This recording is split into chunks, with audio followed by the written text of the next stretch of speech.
সাহাবায়ে কেরাম যদি এরকম দান না করতেন, এভাবে কোরবানি না দিতেন, ইসলাম এই পর্যন্ত আসতো না।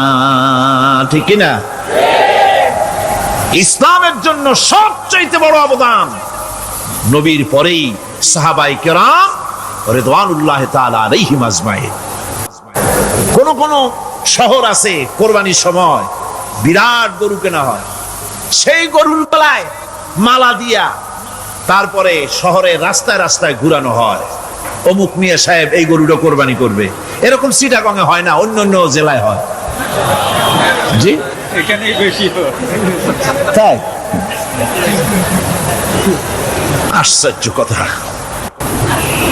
তাহলে তো উচিত, এরকম যদি উদ্দেশ্য হয় তাহলে বড় মিয়া গরুর সাথে একসাথেই হাঁটা উচিত, লোকেরা বুঝুক কোন বড় মিয়া আর কোন বড় গরু।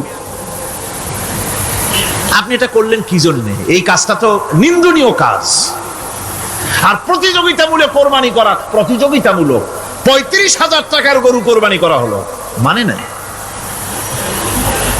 মানুষকে শুনাইয়া, মানুষকে দেখাইয়া যদি করা হয় কোনো ফল পাওয়া যাবে না।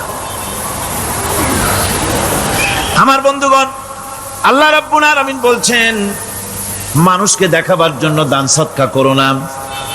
ইন তুবদুস সাদাকাতি ফানি'ম্মা হিয়া ওয়া ইন তুখফুহা ওয়া তু'তুহাল ফুকারা ফাহুয়া খায়রুল লাকুম ওয়া ইউকাফফিরু আনকুম মিন সাইয়্যাতিকুম। প্রকাশ্যভাবে খরচ করলে তা ভালো, আল্লাহ পাক বলছেন প্রকাশ্যভাবে খরচ করলে তা ভালো, কিন্তু গোপনে দান করা সবথেকে উত্তম। তবে প্রকাশ্যে দান করতে গিয়ে যদি এটা এই জন্য হয় যে আমি দিলে পরে আরো একজন উৎসাহিত হয়ে যাবে, সমাজ কল্যাণ পরিষদের এত বড় বিশাল মাহফিল, 16 লক্ষ টাকা খরচ হবে, দিলাম আমি 1 লাখ টাকা, এটা শুনাইয়া বলার পর আমার কথা শুনিয়া আরো যাদের টাকা আছে তারা হয়তো 2 লাখ দেবে, এই চিন্তা করে যদি তারগিবের জন্য, উৎসাহ প্রদানের জন্য, ইন্সপিরেশনের জন্য যদি হয়, এই নিয়ত হলে ক্ষতি নেই। কিন্তু সর্বাবস্থায় দানটা গোপন হয় ভালো। আল্লাহ পাক বলেন গোপনে যদি তুমি দান করো তাহলে আমি রব্বুল আলামিন ওই গোপন দানের বিনিময় তোমার সমস্ত গোপনীয় গুনাহগুলি আমি রব্বুল আলামিন মাফ করে দেব। আমার ভাইরা, হযরত ইব্রাহিম আলাইহিস সালামের কথা আল্লাহ পাক কোরআনে কারিমে বলছেন সবর কারে কয়, দেখো শেখো সবর কারে কয়। আল্লাহ পাক বললেন ইব্রাহিম তোমার বিবি আর তোমার নবজাতক এই সন্তানকে রেখে আসো মক্কা নগরীতে। তিনি চলে গেলেন, সেখানে ঘর নাই, বাড়ি নাই, কিচ্ছু নাই, চতুর্দিকে ধুধু বালু আর মরুভূমি। হযরতে হাজরা বলছেন ইব্রাহিম সামান্য পানি আর খাবার দিয়া আমার সন্তান শুদ্ধ এখানে রেখে যেতেছো, আমি কি অপরাধ করেছি? কোনো জবাব নাই। 2 বার 3 বার বলার পরে হাজরা বলছেন ইব্রাহিম গো, তবে কি আমার আল্লাহর হুকুম মতো আমারে রেখে যাচ্ছ নাকি? হযরত ইব্রাহিম আকাশের দিকে আঙ্গুল উঁচু করলেন, কথা বলবেন বাক শক্তি বেরোচ্ছে না। 80 বছর বয়সের সময় একটা বাচ্চা আল্লাহ তারে দিচ্ছেন, আর এমন বাচ্চা পয়গম্বরের ছেলে, কি সুন্দর চেহারা, মরুভূমির উপরে ফালাই দিয়ে রওনা হয়ে যাচ্ছেন, মুখ দিয়া কথা সরছে না, আকাশের দিকে দেখালেন। হযরত হাজরা বুঝতে পারলেন। হযরত হাজরা বলেন ইব্রাহিম কোনো চিন্তা নাই, নিশ্চিন্ত মনে বাড়ি ফিরে যাও, আমি আমার আল্লাহর উপরে এতটা ভরসা করি, আল্লাহর হুকুমে যদি আমার এখানে রেখে যেয়ে থাকো, ওই আল্লাহ পাক আমাকে আর আমার কলিজার টুকরা ইসমাইলকে পানিতে আর খাবারে মারবেন না, অবশ্যই তিনি ব্যবস্থা করবেন।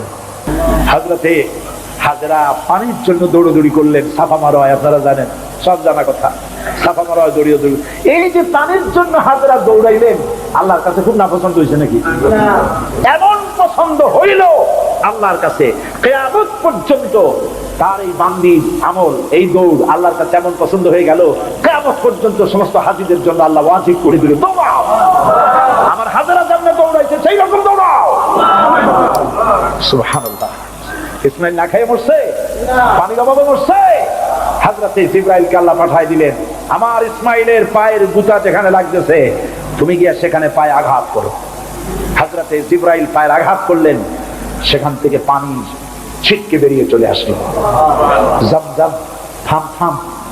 হযরতে হাজরা এসে দেখেন পানি চিকচিক করতেছে চতুর্দিকে, পানি থামানো যায় না, চতুর্দিকে পাথর দিয়ে বেড়া দিতে, তাও থামে না। তারপরে তিনি বলছেন জাম জাম, মানে থাম থাম। পানি থেমে গেল, কিন্তু পানির উৎস থামলো না। সেই পানি পৃথিবীর কোটি কোটি মানুষ আজ পান করে, লক্ষ লক্ষ মানুষ এই পানি দিয়ে গোসল করে, উযু করে। লক্ষ লক্ষ গ্যালন পানি প্রতি বছর সারা দেশে ছড়িয়ে যায়। মক্কায় যায়, মদিনায় যায়, জেদ্দায় যায়, সমস্ত জায়গায় যায়। দরিয়া ফুরায় যাওয়ার কথা, কিন্তু কুয়া ফুরায় না। সুবহানাল্লাহ। আল্লাহর কুদরত কাকে বলে? এগুলো কি কপাল পোড়াদের কিসমতে হবে? কপাল পোড়াদের কিসমতে হবে? আল্লাহ পাক ঈমানদার মুমিনদের জন্য সমস্ত নিয়ামত রেখে দিয়েছেন। আল্লাহ পাক বলেছেন ফিহা আয়াতুন বায়্যিনাত, অসংখ্য নিদর্শন। এই কাবা আর এই কাবা কেন্দ্রিক আমার অনেক নিদর্শন আছে, তাকায় দেখো কত নিদর্শন। আজ পৃথিবীর কোন শহর নাই নিরাপত্তার শহর যেখানে জীবনের নিরাপত্তা পাওয়া যাবে। আল্লাহ পাক বলেছেন ওমান দাখালাহু কানা আমিনান, যেই ঢুকবে মক্কায় আর মদিনায় সেই নিরাপত্তা লাভ করবে। সুবহানাল্লাহ, সুবহানাল্লাহ বলবেন না? সুবহানাল্লাহ বলবেন না? আমার বন্ধুগণ, এরই বলে সারেন্ডার করা। আল্লাহ রাব্বুল আলামিন বললেন আসলিম, সারেন্ডার করো। হযরত ইব্রাহিম আলাইহিস সালাম বললেন আসলামতু লিরাব্বিল আলামিন। সারেন্ডার হয়ে গেলাম। সারেন্ডার হয়ে এক পরীক্ষা পাস করলেন, আরো এক পরীক্ষায় দুটা পাস করছেন তিনি। সুবহানাল্লাহ। এবার 3 নম্বরের পরীক্ষা। 3 নম্বর। ছেলে এবার বড় হইছে, নাদুস নুদুস চেহারা, সুন্দর। সুবহানাল্লাহ। নাদুস নুদুস চেহারা, জ্ঞান পেয়েছে। এবার যাও ছেলেকে জবাব করো। সুবহানাল্লাহ। একটার পর একটা মারাত্মক অগ্নি পরীক্ষা। ছেলের জবাব করো। হযরত ইব্রাহিম আলাইহিস সালাম বলছিলেন যে আল্লাহ এই রকমের কঠিন পরীক্ষা তুমি আমারে বানাইও না। বলছেন না। আমার মা বোনেরা, আমার ভাইয়েরা লক্ষ্য করেন, হযরত ইব্রাহিম ছেলেকে প্রশ্ন করলেন, তারে বললেন পরিষ্কার আল্লাহ আমাকে অর্ডার করেছেন ইন্নী আরা ফিল মানাম আন্নী আযবাহুক, আমি স্বপ্নে দেখেছি আমি তোমাকে জবাহ করতেছি, বলো তোমার অভিমত কি? ফানজুর মাযা তারা, বলো তোমার অভিমত কি? হযরত ইসমাইল বলতে পারতেন আপনি আমার বাবা, আমার মায়ের শুদ্ধ করে ভালাই দিয়ে গেছেন, বছরের পর বছর খাবার দেন নাই, পরার দেন নাই, খোঁজ খবর নেন নাই, আজকে কোন অধিকারে আপনি আমাকে জবাহ করতে এসেছেন? বলতে পারতেন না? তিনি কি তা বলেছেন? না। এর নাম মুসলমান। চিল্লায় বলেন সুবহানাল্লাহ। এর নাম মুসলমান। আল্লাহর হুকুমের সামনে মাথা নত করে দাও। হযরত ইসমাইল কি জবাব দিলেন? হযরত ইসমাইল বললেন ইয়া আবাতি ফাআল মা তুমারু সাতাজিদুনি ইনশাআল্লাহু মিনাস সাবিরিন। হে পিতা, আপনি স্বপ্নে যে ব্যাপারে আদিষ্ট হয়েছেন, দেখেন ছোট্ট মানুষ কিন্তু তিনি কথা বললেন না যে আপনি স্বপ্নে যা দেখছেন তাই করেন। তিনি বললেন কি, আপনি স্বপ্নে যে ব্যাপারে আদিষ্ট হয়েছেন আপনি তা পালন করুন। ছেলের এই জ্ঞান হয়েছে আমার আব্বা আল্লাহর পয়গম্বর, আর পয়গম্বরেরা নিজের ইচ্ছায় কিছুই করে না। আল্লাহর হুকুম। আপনি আমাকে ধৈর্যধারীদের মধ্যে পেয়ে যাবেন, আমাকে ধৈর্যধারী পাবেন। আমি ছটফট করব না, দৌড় দেব না। তবে আমার আব্বা 3টা কাজ করেন। জবাহ করার সময় আমার হাত পা বাঁধেন, যাতে করে জবাহের বেদনায়, যন্ত্রণায় আমার হাত পা আপনার গায়ে লাগলে আমার বেয়াদবি হয়ে যেতে পারে। হাত পা বাঁধেন। 2 নম্বরে আপনার চোখটা বাঁধবেন ভালো করে, যাতে করে আমার গর্দান দেখলে এখানে ছুরি চালাইতে আপনার কষ্ট হইতে পারে, হাতটা শিথিল হয়ে যেতে পারে। বাপের কাছে ছেলের গর্দান বড় প্রিয়। বাপ তার ছেলেকে কাছে রেখে তার গর্দানের উপরে চুমা খায়, তার কপালে চুমা খায়। আপনার চোখটা বান্ধি নিয়েন, তাহলে কষ্ট কম হবে। আর 3 নম্বরে আর একটা দাবি আছে। 3 নম্বরে আর একটা দাবি হলো আমার মা হাজেরা, জনম দুঃখিনী মা, আমার কোন সন্তান তার নাই, মা বলে ডাকবার মতো। আমাকে জবাহ করার পরে আমার রক্ত মাখা জামাটা আমার মায়েরে দিয়া দিবেন, আর বলবেন যেন কান্দাকাটি না করে, কিয়ামতের দিন আল্লাহর দরবারে মায়ের সাথে আমার দেখা হয়ে যাবে।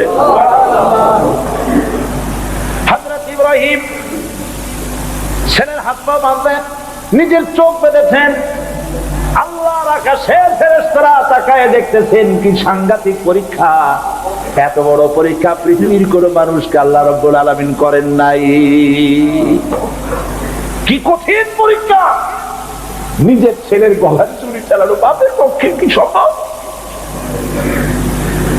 হযরত ইব্রাহিম আলাইহিস সালাম কোরআনে কারীমের মধ্যে রব্বুল আলামিন সুন্দর করে বলেছেন, ফালাম্মা আসলামা ওয়া তাল্লাহু লিল জাবিন। বাপ বেটা দুজনে রাজি হয়েছে, ছেলেটারে কাট করিয়া ছুরি ধরছে, ছুরি চালানো শুরু হয়ে গেছে। আল্লাহর কি ইচ্ছা আছে ইসমাইল জবাই হয়ে যাক? আল্লাহর ইচ্ছা পরীক্ষা করা। আর ইব্রাহিম আলাইহিস সালাম পরীক্ষার রেজাল্ট জানেন না, ঠিক কিনা? ছেলে জবাই হবে কি হবে না এটা কি জানা আছে? তার জানা আছে জবাই হবেই। শক্তভাবে ছুরি চালাচ্ছেন, কাটে না, গলা কাটে না। এরপরে আল্লাহ রাব্বুল আলামিন, আকাশের ফেরেশতারা কাঁদতেছে এই দৃশ্য দেখে। আল্লাহ পাক দুম্বার ব্যবস্থা করে দিলেন। দুম্বা ইসমাইলকে, হযরত ইব্রাহিমের তো চোখ বাঁধা, ইসমাইল আলাইহিস সালামকে সরাইয়া দুম্বার সামনে দিয়েছে, দুম্বা জবাই হয়ে গেছে। সুবহানাল্লাহ। আল্লাহ রাব্বুল আলামিন হযরত ইব্রাহিমকে শোনায় দিলেন, وَنَادَيْنَاهُ أَن يَا إِبْرَاهِيمُ قَدْ صَدَّقْتَ الرُّؤْيَا إِنَّا كَذَلِكَ نَجْزِي الْمُحْسِنِينَ। আমি ইব্রাহিমকে ডেকে বললাম, ইব্রাহিম তুমি তোমার স্বপ্নকে বাস্তবে রূপ দিয়েছো, আর আমি এইভাবে করে মুহসিনিনদেরকে পুরস্কৃত করে থাকি। সালামুন আলা ইব্রাহিম। ইব্রাহিমের উপরে আল্লাহর শান্তি নাজিল হোক। কিয়ামত পর্যন্ত পৃথিবীর কোটি কোটি মুসলমানেরা নামাজের মধ্যে ইব্রাহিম আলাইহিস সালামের জন্য দোয়া করবে। সুবহানাল্লাহ। দোয়া করেন না আপনারা? কোন সময়? দরুদের কিয়ামত পর্যন্ত দোয়া করো, তোমার নেতা, তোমার জাতির পিতা। মুসলমান কারে বলে? এন্না মুসলমান। মদের ব্যবসা ছাড়তে পারবেন না, জুয়া ছাড়তে পারবেন না, সুদ ছাড়তে পারবেন না, আবার দাবি করবেন আপনি মুসলমান। মুসলমান হওয়া যাবে না, আল্লাহর কসম মুসলমান হওয়া যাবে না। মুনাফিক মুনাফিক মুনাফিক। মুসলমান হতে হলে আল্লাহর হুকুমের সামনে মাথা নত করতে হবে, যা তিনি বলেছেন সব মানতে। মিথ্যা ছেড়ে দিতে হবে, ওজনে কম দেওয়া যাবে না, খাদ্যে ভেজাল দেওয়া যাবে না, নিজের স্ত্রীকে নিজের মেয়েকে বেপরদা করা যাবে না, বৈশাখী মেলার নামে নিজেদের মেয়েগুলিকে সৌন্দর্য প্রদর্শনী করে মানুষের সামনে বের করা যাবে না। এর নাম ইসলাম। এর নাম কি? এই ধরনের মুসলমান হইতে পারবো আমরা? হইতে পারবো? এই ধরনের মুসলমান হইতে রাজি আছি? কারা কারা রাজি? আল্লাহর সঙ্গে যদি কোনো বান্দা দেখা করতে চায়, আমরা আল্লাহরে দেখতে চাই কিনা? চাই কিনা আল্লাহকে দেখতে? আল্লাহ পাক বলছেন, আমারে যদি দেখতে চাও, ফামান কানা ইয়ারজু লিকা রাব্বিহি ফালইআমাল আমালান সালিহান ওয়ালা ইউশরিক বিইবাদাতি রাব্বিহি আহাদা। আমার সঙ্গে যদি দেখা করতে চাও, তোমাদের মধ্য থেকে কেউ যদি আমার সাথে দেখা করতে চায়, সে যেন ভালো কাজ করে, ভালো আমল করে, আর আমার ইবাদতের সঙ্গে কাউকে যেন শরীক না বানায়, তাহলেই আমার সঙ্গে কিয়ামতে দেখা হয়ে যাবে। জোরে বলেন সুবহানাল্লাহ। আল্লাহর সঙ্গে দেখা করতে হলে তার ইবাদত করতে হবে, গোলামি করতে হবে, এবং কাউকে শরীক স্থাপন করা যাবে না। এই গোলামি করতে হবে, ইবাদত করতে হবে কতদিন? আল্লাহ রাব্বুল আলামিন বলছেন, ওয়া'বুদ রাব্বাকা হাত্তা ইয়াতিয়াকাল ইয়াকিন। ইবাদত করো, গোলামি করো, যতক্ষণ পর্যন্ত নিশ্চিত সেই সময়টি এসে না যায়, তার মানে মৃত্যু পর্যন্ত আমার গোলামি করতে থাকো। মৃত্যু পর্যন্ত গোলামি হবে কার? আল্লাহ সুবহানাহু ওয়া তাআলা। সেই আল্লাহ পাকের গোলামি জীবনের সকল ক্ষেত্রে করতে হবে, মৃত্যু পর্যন্ত সব ক্ষেত্রে গোলামি হবে আল্লাহ। আল্লাহর গোলামি হচ্ছে আল্লাহ যা নিষেধ করেছেন তার থেকে ফিরতে হবে, আর যা আদেশ করেছেন সেগুলি মানতে হবে। যারা নিজেদের সৃষ্টির উদ্দেশ্য বোঝে না, আল্লাহর সামনে মাথা নত করার পরিবর্তে অহমিকতা করে, অহংকার করে, আল্লাহর সামনে মাথা নত করে না, ইবাদত করে না আল্লাহ, তাদের সম্পর্কে আল্লাহ রাব্বুল আলামিন বলছেন, ইন্নাল্লাযীনা ইস্তাকবিরুনা আন ইবাদাতি সায়াদখুলুনা জাহান্নামা দাখিরিন।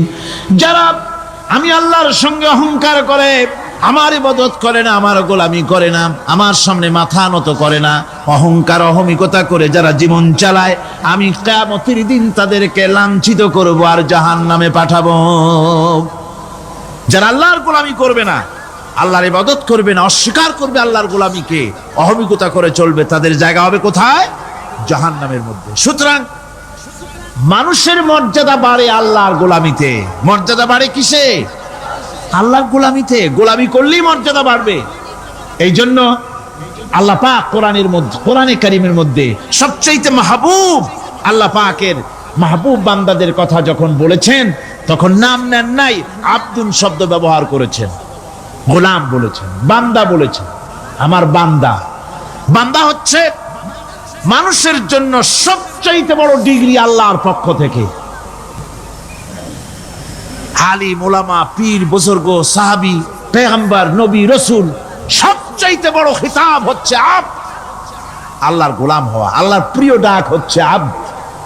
মানুষকে আল্লাহ যাকে সবচেয়ে বেশি ভালোবাসেন, যাদেরকে বেশি ভালোবাসেন, তাদেরকে আব্দ বলেছেন। কি বলেছেন বলুন? আব্দ, বান্দা।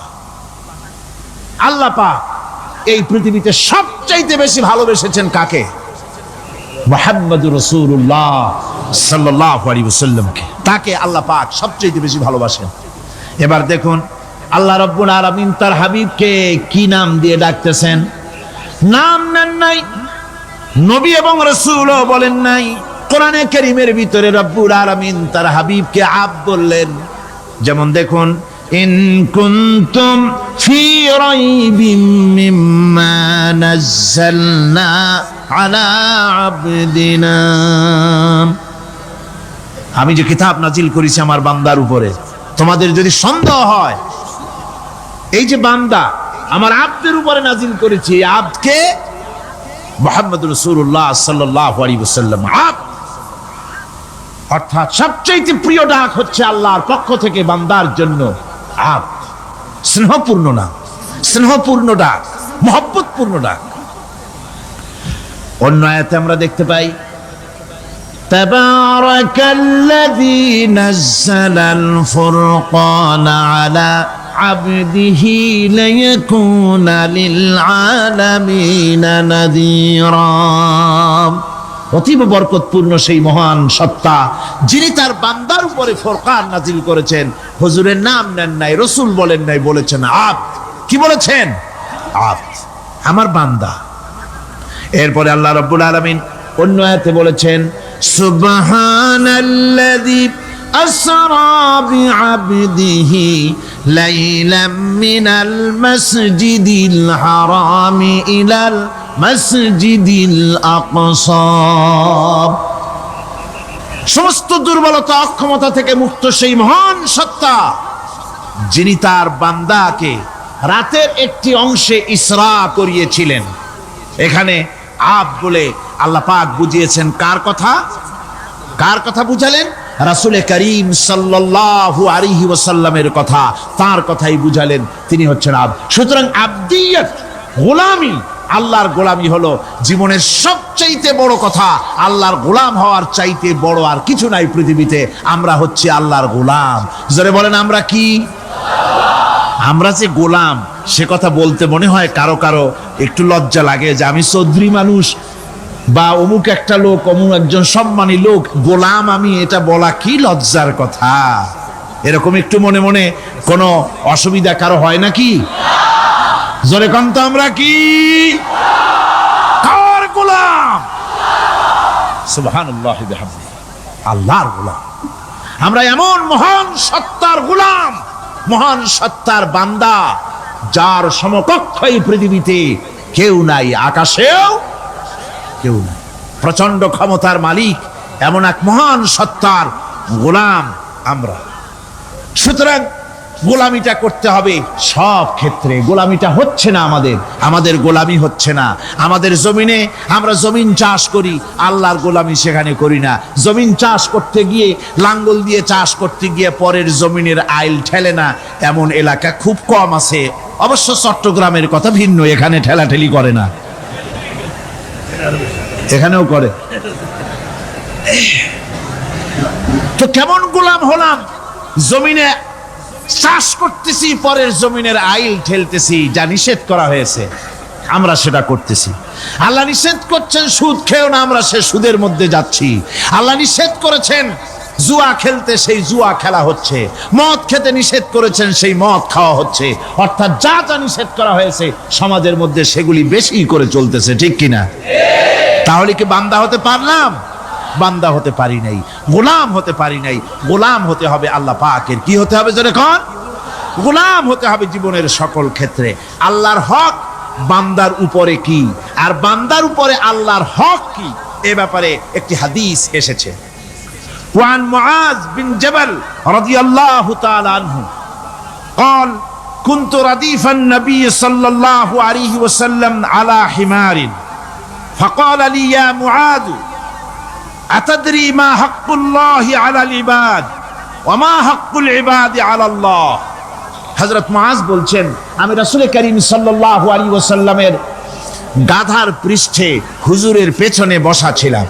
হুজুর আমাকে জিজ্ঞেস করলেন, মুআজ তুমি কি জানো বান্দার উপরে আল্লাহর হক কি আর আল্লাহর উপরে বান্দার হক কি? কুলতু আল্লাহু ওয়া রাসূলুহু আ'লাম। বললাম আল্লাহ এবং তার রাসূল খুব ভালো জানেন।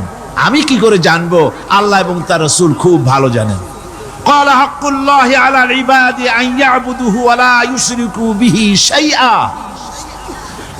বান্দার হক হচ্ছে আল্লাহর উপরে এই যে বান্দা গোলামি করবে আল্লাহ, ইবাদত করবে আল্লাহ, আর আল্লাহর সাথে কাউকে শরীক স্থাপন করবে না। এটা হচ্ছে আল্লাহর উপরে কার হক? বান্দার হক। আর আল্লাহর হক হচ্ছে বান্দার উপর কি? ওয়া হাক্কুল ইবাদি আলাল্লাহ আল্লাহ ইউআযযিবা মান লা ইউশরিকু বিহি শাইআ। বান্দার উপর আল্লাহর হক হচ্ছে যে বান্দা আল্লাহর গোলামি করবে আর শরীক স্থাপন করবে না আল্লাহর সাথে, আল্লাহ তাকে শাস্তি দিবেন না। সুবহানাল্লাহি ওয়া বিহামদিহি। আল্লাহ তাকে আযাব দিবেন না, আল্লাহ তাকে শাস্তি দিবেন না। সুতরাং তাওহীদের আকীদা মজবুত হতে হবে। আখিরাতের কামিয়াবি এর উপরে নির্ভরশীল। আমরা যদি আখিরাতে কামিয়াবি চাই, কি বলেন, আখিরাতে কি আমরা জীবনের সফলতা চাই? জোরে বলেন, সফলতা চাই।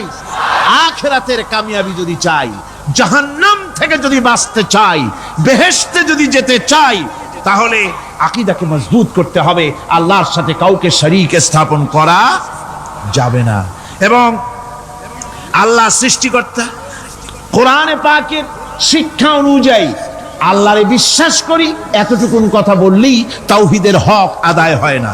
তাওহীদের হক হচ্ছে আল্লাহ পাককে সৃষ্টিকর্তা, পালনকর্তা, বিধানদাতা, রিজেক দাতা, কল্যাণদাতা সবকিছু হিসাবে মানতে হবে। কাকে? আল্লাহ পাককে। জোরে সরে বলুন, কাকে মানতে হবে? সমস্ত ক্ষমতা হচ্ছে আল্লাহ। সমস্ত ক্ষমতা কার? আল্লাহর নাম নিতে শরম করে নাকি? তাহলে জোরে সরে কোন সমস্ত ক্ষমতা কার? আল্লাহ রাব্বুল আলামিনের এত বড় ক্ষমতা। সাগরকে নগর বানাতে পারেন, নগরকে সাগর বানিয়ে দিতে পারেন, এতিমকে রাষ্ট্রের মালিক বানায় দিতে পারেন, ধনীকে গরিব বানায় দিতে পারেন, গরিবকে ধনী বানায় দিতে পারেন, মৃত্যুকে জিন্দা করতে পারেন, জিন্দাকে মৃত্যু করে দিতে পারেন, পথের লোককে ধরে প্রেসিডেন্ট বানায় দিয়া ফুলের মালা দিয়া গলা থেকে পা পর্যন্ত ভরে দিতে পারেন। আবার আল্লাহ যদি নারাজ হয়ে যান, প্রেসিডেন্টের ফুলের মালার পরিবর্তে জুতার মালা গলায় দিয়া জেলখানার মধ্যে ঢুকাইয়া দিতে পারেন। তাহলে ক্ষমতাটা কার? বিশ্বাস করেন? সমস্ত ক্ষমতার মালিক আল্লাহ। আকীদা মজবুত হতে হবে। আমার মুসলমান ভাইরা, আকীদায় গড়বড় যদি হয়ে যায়, তাওহীদ বুঝতে যদি ভুল করেন, জীবন বরবাদ হয়ে যাবে। আর কিছু যদি না পারেন, অন্তত ঈমান ও আকীদাকে মজবুত করে যদি আল্লাহর দরবারে উঠতে পারেন, ফাকাদ ফাজা ফাওজান আযীমা। বিরাট কামিয়াবি আসবে কিয়ামতে যদি আকীদাটাকে মজবুত করে না ওঠা যায় আল্লাহর দরবারে। সেজন্য আমি কোরআন আমাদেরকে কি শিখালো সেই কথাই বলছি। আল্লামাল কোরআন, কোরআন কি শিখায়ছে? তাবিজ শিখায় নাই। কোরআন আমাদেরকে শুধুমাত্র মাথা ঝুলে ঝুলে তেলাওয়াত এটা শিখায় না। কোরআন তেলাওয়াত করতে হবে, বুঝতে হবে, আমল করতে হবে। কোরআন শিখাচ্ছে। কে শিখাচ্ছে? কোরআন। তার মানে কে? আল্লাহ। কে শিখাচ্ছেন? আল্লাহ সুবহানাহু ওয়া তাআলা শিখাচ্ছেন। বান্দা শোনো ভালো করে। ওয়াইয়ামসাসকাল্লাহু বিদুররিন ফালা কাশিফা লাহু ইল্লা হুয়া। আল্লাহ যদি তোমার কোনো ক্ষতি সাধন করতে চান তাহলে সেই ক্ষতি থেকে তোমাকে কেউ রক্ষা করতে পারবে না। এটা হবে ঈমান। এটা কি?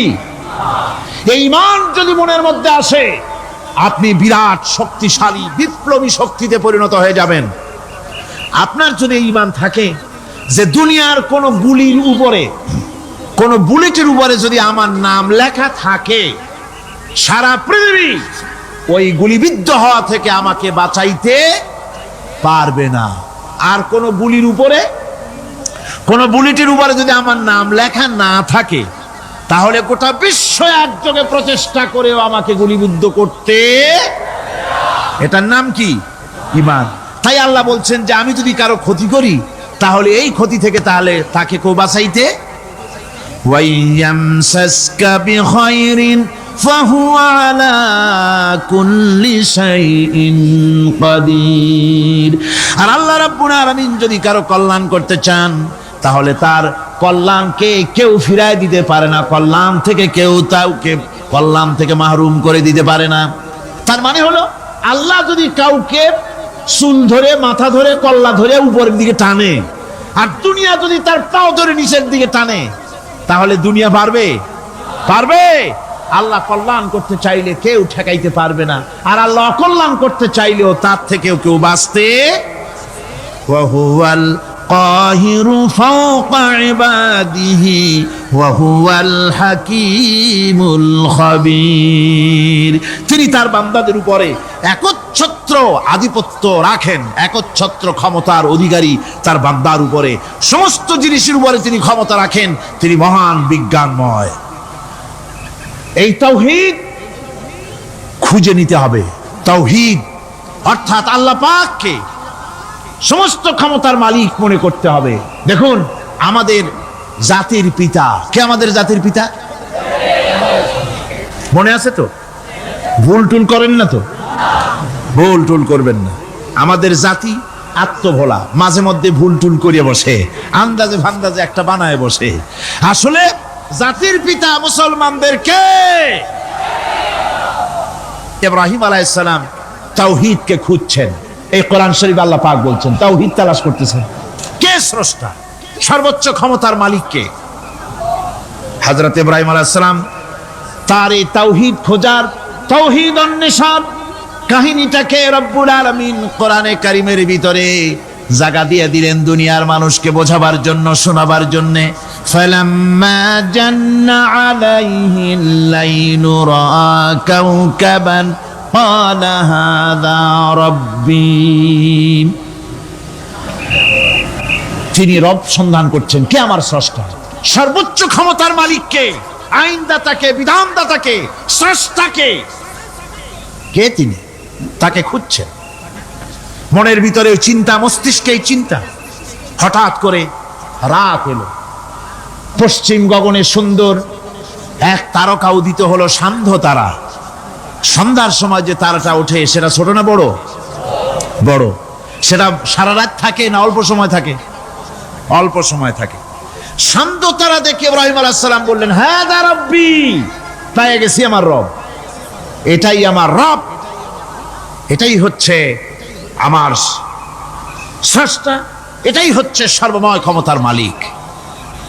আল্লাহ পাক বলেন, ইব্রাহিম আলাইহিস সালাম তাকিয়ে থাকলেন।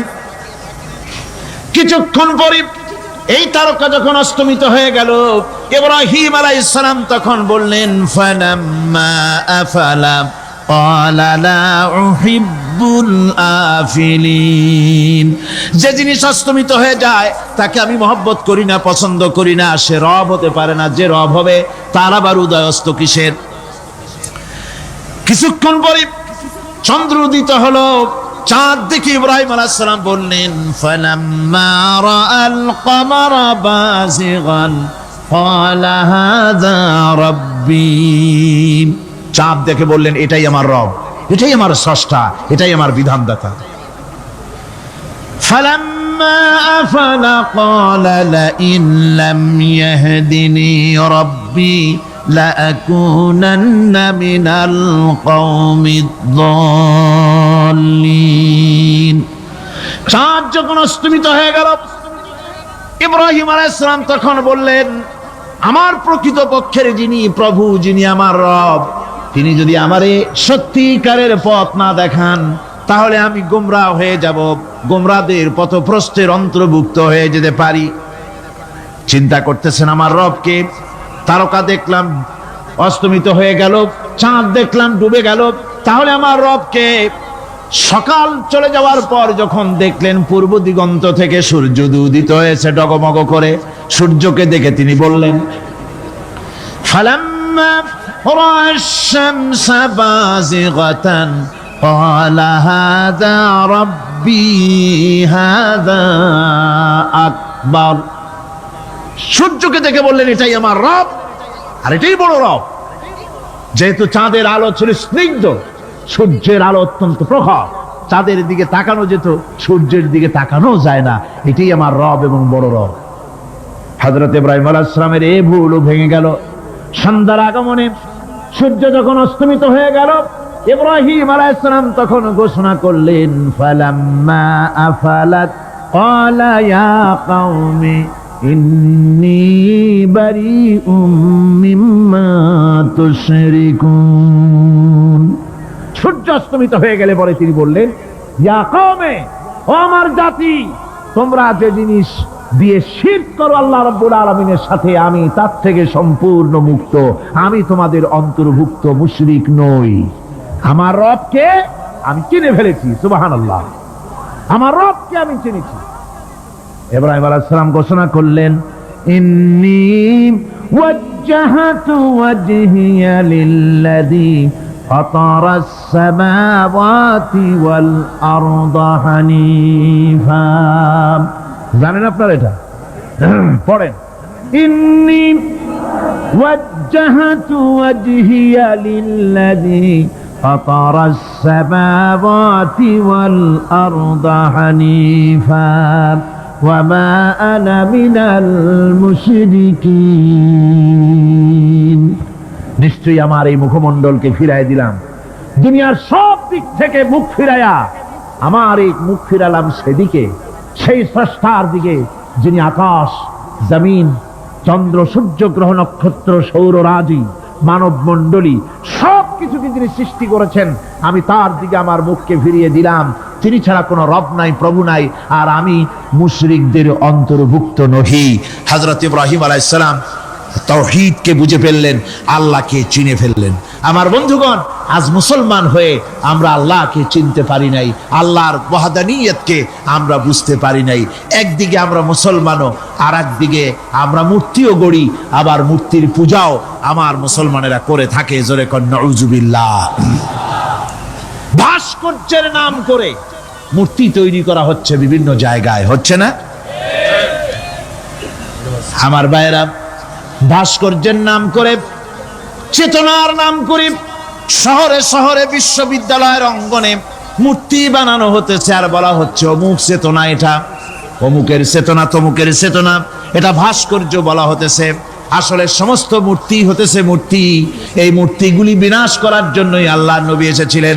হুজুরকে প্রশ্ন করা হয়েছে লিমা বইস্তা, কেন প্রেরিত হয়েছেন, দুনিয়ায় কেন এসেছেন? নবী বলেছেন বয়স্তু লিকাসরিল আসনাম, এসেছি পৃথিবীর বুকে মূর্তি বিনাশ করার জন্য। জোরে বলেন সুবহানাল্লাহ। মূর্তি ধ্বংস করার জন্য এসেছি। আল্লামা ইকবাল, বিশ্ব কবি, কবি সম্রাট আল্লামা ইকবাল বলছেন বুত সেকান উঠে গে बाकी जू रहे बुतगर है बुत शकन उठ गए बाकी जू रहे बुतगर है था बेराहिम पेदर और पेसर आजर है বুত সেখান উঠে গए যারা প্রতিমা ভাঙতে এসেছিল পৃথিবীতে তারা বিদায় হয়ে গিয়েছেন আজকে যারা বেঁচে আছে তারা ইসলামের নামে মুসলমানের নামে প্রতিমা তৈরি করছে মূর্তি তৈরি করছে থাবেরাহিন পিদার আর পেসার আজর হয় এক সময় ছিল এমন যখন আজরের ঘরে ইব্রাহিম পয়দা হয়েছে আর আজ ইব্রাহিমের ঘরে আজর পয়দা হচ্ছে বন্ধুগণ আল্লাহর ইবাদত পরিপূর্ণভাবে আল্লাহর জন্যই হতে হবে মূর্তির সাথে মূর্তি তৈরি করার সংস্কৃতির সাথে মুসলমানদের কোনো সম্পর্ক থাকতে পারে না জোরে বলেন পারে পারে না বিশ্ববিদ্যালয়ের অঙ্গনে রাস্তার মোড়ে মোড়ে চেতনার নাম করে মূর্তি যারা বানাচ্ছেন গায়ের জোরে আল্লাহর কসম আল্লাহর দরবারে উঠতে হবে একদিন সেদিন মজা টের পাবে কারে বলে চেতনা মূল চেতনা তো সেদিন জাগ্রত হবে আজকে তো আসল চেতনা আসে নাই চেতনা হবে সেই দিন চেতনা কারে কয় চেতনা কত প্রকার এবং উহা কি কি উদাহরণ সহকারে বুঝাইয়ে দেওয়া হবে আমার ভাইরা মাথা জায়গায় যেয়ে দেখবেন কি শুধু মাথাই দেখবেন আপনারও একটা মাথা দেখবেনও মাথা আল্লাহ পাক তো গোটা ময়দান ভরে দিয়েছেন আলহামদুলিল্লাহ আমি প্রথম দিন বলেছিলাম কোরআনের মাহফিলের চাইতে শ্রেষ্ঠ মাহফিল আল্লাহর আকাশের নিচে জমিনের উপরে আর নাই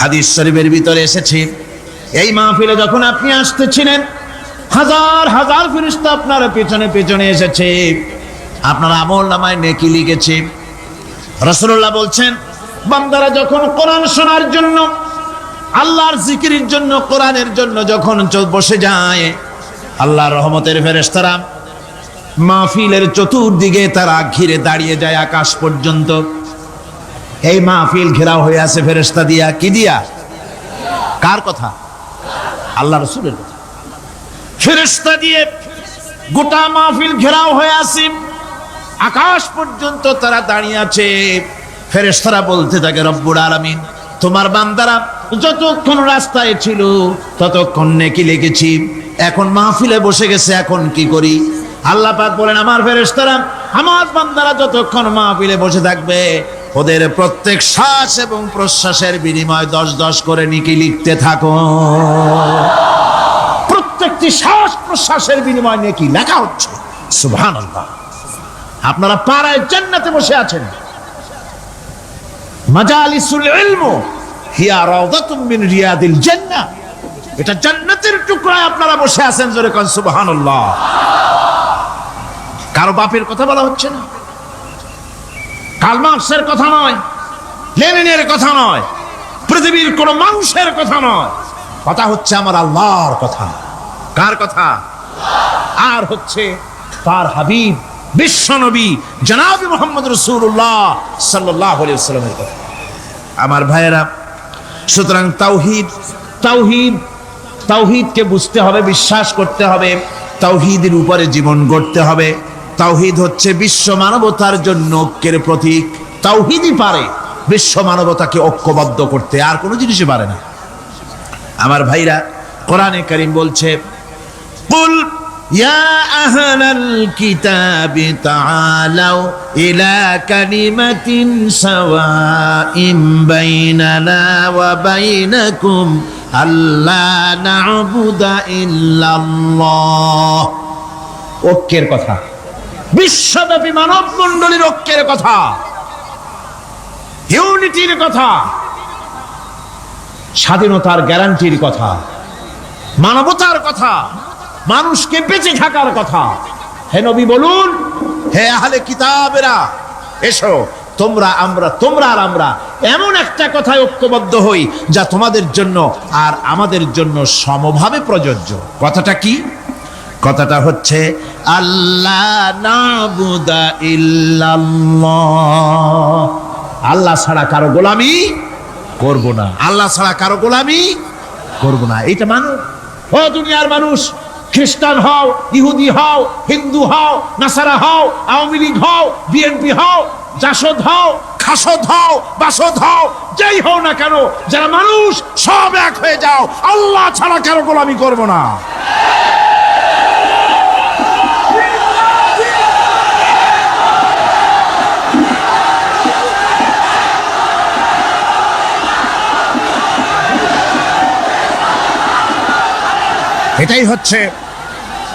এটাই হচ্ছে আল্লাহ পাকের পক্ষ থেকে গোটা বিশ্ব মানবতার ঐক্যের বাণী, বিশ্ব মানবতার ঐক্যের কথা। আল্লাহ না'বুদা ইল্লাল্লাহ, আল্লাহ ছাড়া কারো গোলামি করব না। এ কথা মানতে কারো অসুবিধা আছে? তিনি স্রষ্টা সুবহানাহু ওয়া তাআলা। তিনি বলছেন, পৃথিবীর মানুষেরা তোমাদের সৃষ্টি করেছি আমি, সুতরাং ঘোষণা করো আল্লাহ ছাড়া কারো গোলামি করব না। সকলের জন্য কি সুন্দর কথা, সাওয়াইন বাইনানা ওয়া বাইনাকুম, তোমাদের জন্য আর আমাদের জন্য সমান। তোমরাও আল্লাহরে মানো, আমরাও আল্লাহরে মানি, সুতরাং আল্লাহর গোলামি করতে অসুবিধা কোথায়? ওয়ালা নুশরিকা বিহি শাইআ, আর আল্লাহর সাথে কারো শরীক স্থাপন করো না।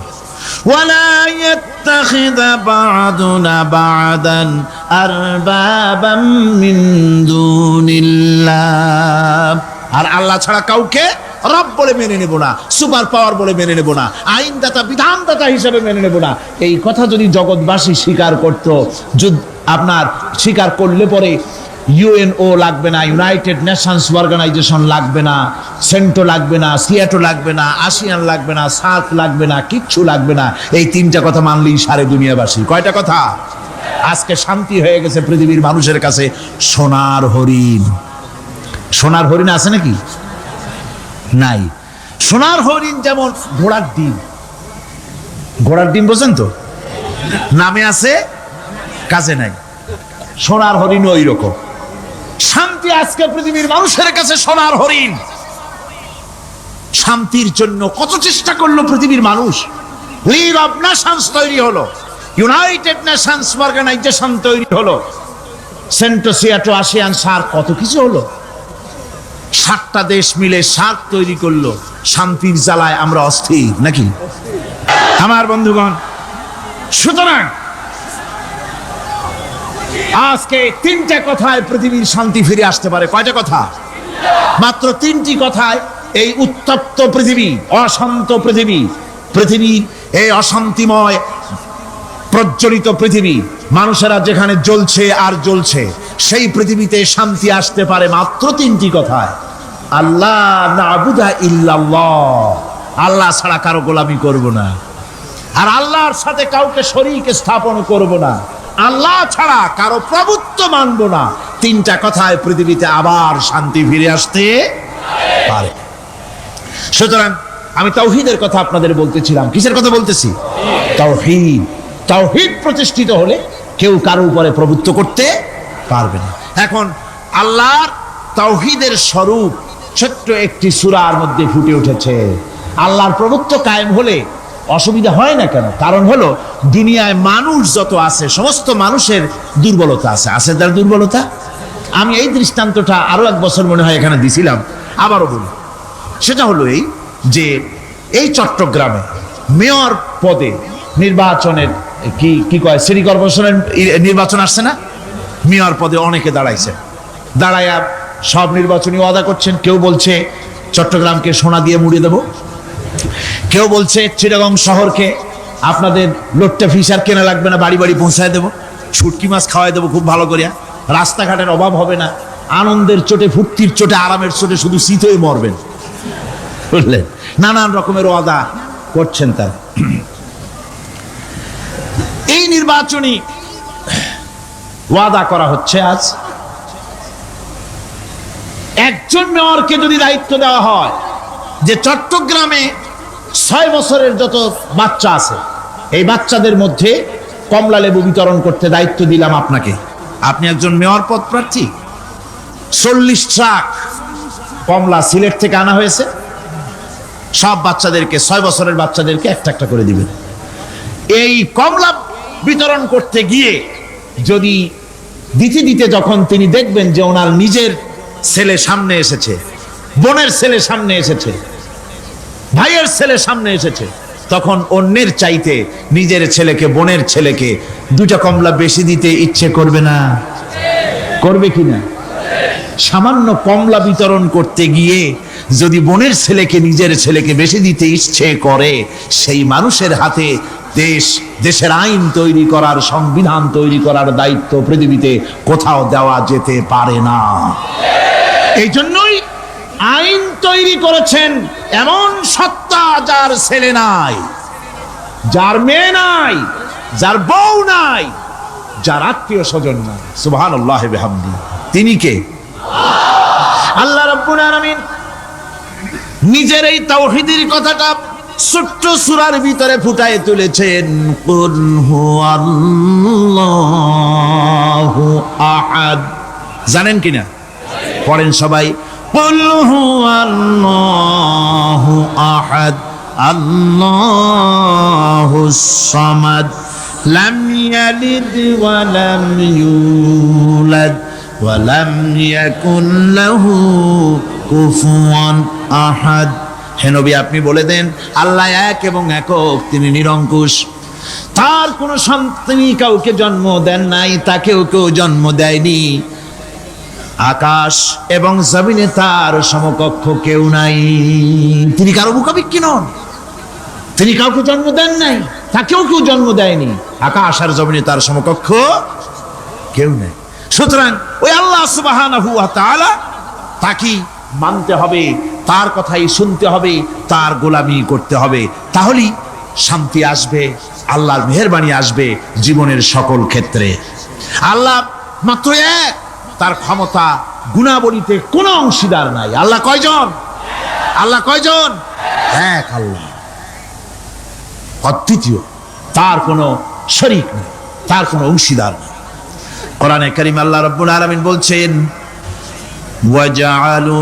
وَجَعَلُوا لِلَّهِ شُرَكَاءَ الْجِنَّ وَخَلَقَهُمْ وَخَرَقُوا لَهُ بَنِينَ وَبَنَاتٍ بِغَيْرِ عِلْمٍ। একই কথা জানা সত্ত্বেও আল্লাহর সাথে শরীক বানায়ো না, আল্লাহর সাথে কাউকে অংশীদার বানায়ো না। তার কোনো ছেলে নাই, মেয়ে নাই, অথচ তিনি সবাইকে সৃষ্টি করেছেন। সুবহানাহু ওয়া তাআলা আম্মা ইয়াসিফুন। পবিত্রতা সেই আল্লাহ পাকের, এবং তিনি তার সম্পর্কে যে চিন্তা করে লোকেরা যা কিছু বলে, এর থেকে আল্লাহ পাক ঊর্ধ্বে। আল্লাহর সন্তান স্থাপন করে তারা বলে যে আল্লাহর ছেলে আছে। নাউযুবিল্লাহ। কোরআন শরীফে আল্লাহ পাক বলেছেন খ্রিস্টানের আল্লাহর ছেলে বানাইছে। ওয়াকালাতিন নাসারাল মাসীহ ইবনুল্লাহ। খ্রিস্টানেরা বলেছে মসিহ হচ্ছে আল্লাহর পুত্র। নাউযুবিল্লাহ। আবার ইহুদিরা, তারা বসে থাকলো না, ইহুদিরা বলল ওয়াকালাতিল ইয়াহুদু উযাইরুন ইবনুল্লাহ। ইহুদিরা বলল উযাইর হচ্ছে আল্লাহর পুত্র। নাউযুবিল্লাহ। আবার আরেক শ্রেণীর লোক হলো, তারা বলল পৃথিবীতে যত মেয়ে আছে সমস্ত মেয়েগুলি হলো ফেরেশতাগুলি, সব মেয়ে, আর মেয়েগুলি সব আল্লাহ। নাউযুবিল্লাহি মিন যালিক। আল্লাহ রাব্বুল আলামিন প্রতিবাদ করলেন, আলাকুমুয যাকারু ওয়া লাহুল উনসা তিলকা ইযান কিসমাতুন বিজা। কে তোমরা সমস্ত পুত্র সন্তানগুলি নিজের জন্য নিয়ে নিলে, আর কন্যা সন্তানগুলি দিলে আমাকে, কেমন তোর ভাগ করলে এটা? আল্লাহ পাকের কোনো সন্তান নাই, আল্লাহ রাব্বুল আলামিনের কোনো সন্তান নাই, স্ত্রী নাই, পুত্র নাই, কেউ নাই। আল্লাহ পাক বলেন বাদিউস সামাওয়াতি ওয়াল আরদ। আসমান এবং জমিনের উদ্ভাবক হচ্ছেন তিনি। আন্না ইয়াকুনু লাহু ওয়ালাদুন ওয়া লাম তাকুন লাহু সাহিবা। তিনি তো, তার সন্তান হবে কি করে? তার তো জীবন সঙ্গিনী নাই, তার তো স্ত্রী নাই। আল্লাহ বলছেন আমার তো স্ত্রী নাই, অথচ তোমরা আমার সন্তান বানাচ্ছ। অথচ আমি সবকিছুকে সৃষ্টি করেছি। সবকিছুর স্রষ্টা কে? যালিকুমুল্লাহু রাব্বুকুম লা ইলাহা ইল্লা হুয়া খালিকু কুল্লি শাইইন ফা'বুদুহু ওয়া হুয়া আলা কুল্লি শাইইন কাদির। যালিকুমুল্লাহু রাব্বুকুম, তিনি এই হচ্ছে তোমাদের আল্লাহ, তিনি তোমাদের রব, তিনি ছাড়া কেউ নাই। সব কিছুর স্রষ্টা তিনি, তারই ইবাদত করো। সব জিনিসের উপরে একমাত্র তিনি ক্ষমতা রাখেন, তার চাইতে ক্ষমতাশীল, ক্ষমতাধারী, শক্তিশালী পৃথিবীতে আর কেউ হতে পারে না। আমার বন্ধুগণ, আল্লাহ রাব্বুল আলামিনের শক্তি, তার ক্ষমতার কথা আল্লাহ পাক আরেকটি আয়াতের মধ্যে বলেছেন, যে আয়াতটা নামাজের পরে আমরা পড়ি। কি আয়াত কোন তো? বলতে পারবেন? প্রত্যেক নামাজের পরে পড়ি আয়াতুল কুরসি। আয়াতুল কুরসি এমন একটা আয়াত, এই আয়াতটি সম্পর্কে রাসূল করিম সাল্লাল্লাহু আলাইহি ওয়াসাল্লাম বলেছেন, ফরজ নামাজের পরে, প্রত্যেক ফরজ নামাজের পরে যে ব্যক্তি আয়াতুল কুরসি পড়বে, আল্লাহ রাব্বুল আলামিন কিয়ামতের দিন আল্লাহর তার প্রতি দায়িত্ব হবে একটাই, যে আল্লাহ পাক ওই ব্যক্তিকে জান্নাত দিয়ে দিবেন। সুবহানাল্লাহ। কেন? এই আয়াতের মধ্যে কি আছে? এই আয়াতে আছে আল্লাহ পাকের তাওহীদের কথা স্পষ্ট করে বলা হয়েছে। আল্লাহু লা ইলাহা ইল্লা হুয়াল হাইয়ুল কাইয়্যুম। পড়েন সবাই, আল্লাহু লা ইলাহা ইল্লা হুয়াল হাইয়ুল কাইয়্যুম। আল্লাহ তিনি, যিনি ছাড়া কোনো ইলাহ নাই, তিনি সদা জাগ্রত, তিনি চিরঞ্জীব। লা তাখুযুহু সিনাতুন ওয়ালা নাওম। আল্লাহ ঘুমায়, আল্লাহ তন্দ্রা যান, আল্লাহ জিমায়, আল্লাহর জিমানি নাই, আল্লাহর তন্দ্রা নাই, আল্লাহ ঘুমান না। সুবহানাল্লাহি ওয়া বিহামদিহি। অহরহ তার সামনে রয়েছে গোটা পৃথিবী, গোটা আকাশ জমিন, সমস্ত সৃষ্টি জগৎ তার সামনে। তিনি ঘুমান না, তার কোনো তন্দ্রা নাই, তার কোনো নিদ্রা নাই। আল্লাহ কোথায় আছে? আল্লাহ কোথায়? এটি আকীদার প্রশ্ন, এটি আকীদার প্রশ্ন। আপনাকে বুঝতে হবে, জানতে হবে আল্লাহ কোথায়। আল্লাহ পাক হচ্ছেন আলাল আরশি ইস্তাওয়া। আল্লাহ পাক আরশে আজিমে সদা সর্বত্র বিরাজিত। এ কথার অর্থ কি? এটার অর্থ হলো আল্লাহ পাকের ইলম মুহাইয়া করে রেখেছে গোটা সৃষ্টি জগৎকে, তার ইলমের ভিতরে রয়েছে সব। কথা বুঝতে পেরেছেন? যদি বলেন আল্লাহ সব জায়গায় আছে, তাহলে তো পানির মধ্যে, বাথরুমের মধ্যে, ঘরের মধ্যে, সব জায়গায় আল্লাহ পাককে থাকতে হয়। যে সব জায়গা অবাঞ্ছনীয়, অবান্তর জায়গা, সেসব জায়গায় আল্লাহকে থাকতে হয়। মূল কথা হচ্ছে আল্লাহ সব জায়গায় আছেন, তার অর্থ আল্লাহ পাক আরশের উপরে আছেন, আরশে ইস্তাওয়া, তিনি সর্বত্র বিরাজমান। এ কথার অর্থ হলো আল্লাহর ইলমে, আল্লাহর জ্ঞানের মধ্যে, আল্লাহর নজরের সামনে, আল্লাহর চোখের সামনে গোটা সৃষ্টি জগৎ রয়েছে। সুবহানাল্লাহ ওয়া বিহামদিহি। সুতরাং তার ঘুম নাই, তার নিদ্রা নাই, তার তন্দ্রা নাই। তাই বলে মাঝে মধ্যে খুব ক্লান্ত হন নাকি? না, ক্লান্তি তাকে স্পর্শ করে না। আল্লাহ পাক বলেন, লাহু মা ফিস সামাওয়াতি ওয়া মা ফিল আরদ। আকাশ আর জমিন কার? মান যাল্লাযী ইয়াশফাউ ইনদাহু ইল্লা বিইذনিহি। আল্লাহ পাক বলছেন, কে আছে এমন তার দরবারে তার অনুমতি ব্যতীত সুপারিশ করতে পারে এমন অধিকারও কারো নাই। কিয়ামতের দিন অনেকে মনে করে তো যে অনেক হুজুরদের কাছে মুরিদ হয়ে গেছি, আমার আর পায় কেডা। কিয়ামতের দিন হুজুররা একজনে ধরবে এক হাত, আর এক হুজুরে ধরবে আর এক হাত, আর দুই হুজুরে ধরবে দুই ঠ্যাং, এরকম চ্যাংদোলা করে ফিকে মারবে, জান্নাতের বারান্দায় গিয়ে মামু বাড়ির মতো সব রিগো লাগাবো। এত সহজ না, এত সহজ নয়। আল্লাহ পাকের পারমিশন ছাড়া কোন পয়গম্বর আল্লাহর সামনে কথা বলতে সাহস পাবেন না। সুবহানাল্লাহ ওয়া বিহামদিহি। আলেম পীর দরবেশ তো দূরের কথা, মাযাল্লাযী ইয়াশফাউ ইনদাহু ইল্লা বিইজনিহি, আল্লাহর পারমিশন ছাড়া কেউ কথা বলার সাহস পাবে না কিয়ামতের দিন আল্লাহর দরবারে। সুতরাং অন্যের উপরে নির্ভর করবেন না, যত বড় পীর হোক অন্যের উপরে নির্ভর করবেন না, নির্ভর করবেন আমলের উপরে। আমল কিসের উপরে? আমল। আমল তৈরি করতে হবে আর ভরসা করতে হবে রহমতের উপরে, আল্লাহর রহমত। কিসের উপরে? আল্লাহর রহমতের উপরে ভরসা করতে হবে। আমার ভাইয়েরা, আল্লাহ পাক বলেন ইয়ালামু মা বাইনা আইদিহিম ওয়া মা খালফাহুম, বান্দার অগ্রপশ্চাৎ সবই তিনি জানেন, বান্দার সামনে পেছনে ডানে বামে সব খবর তিনি রাখেন।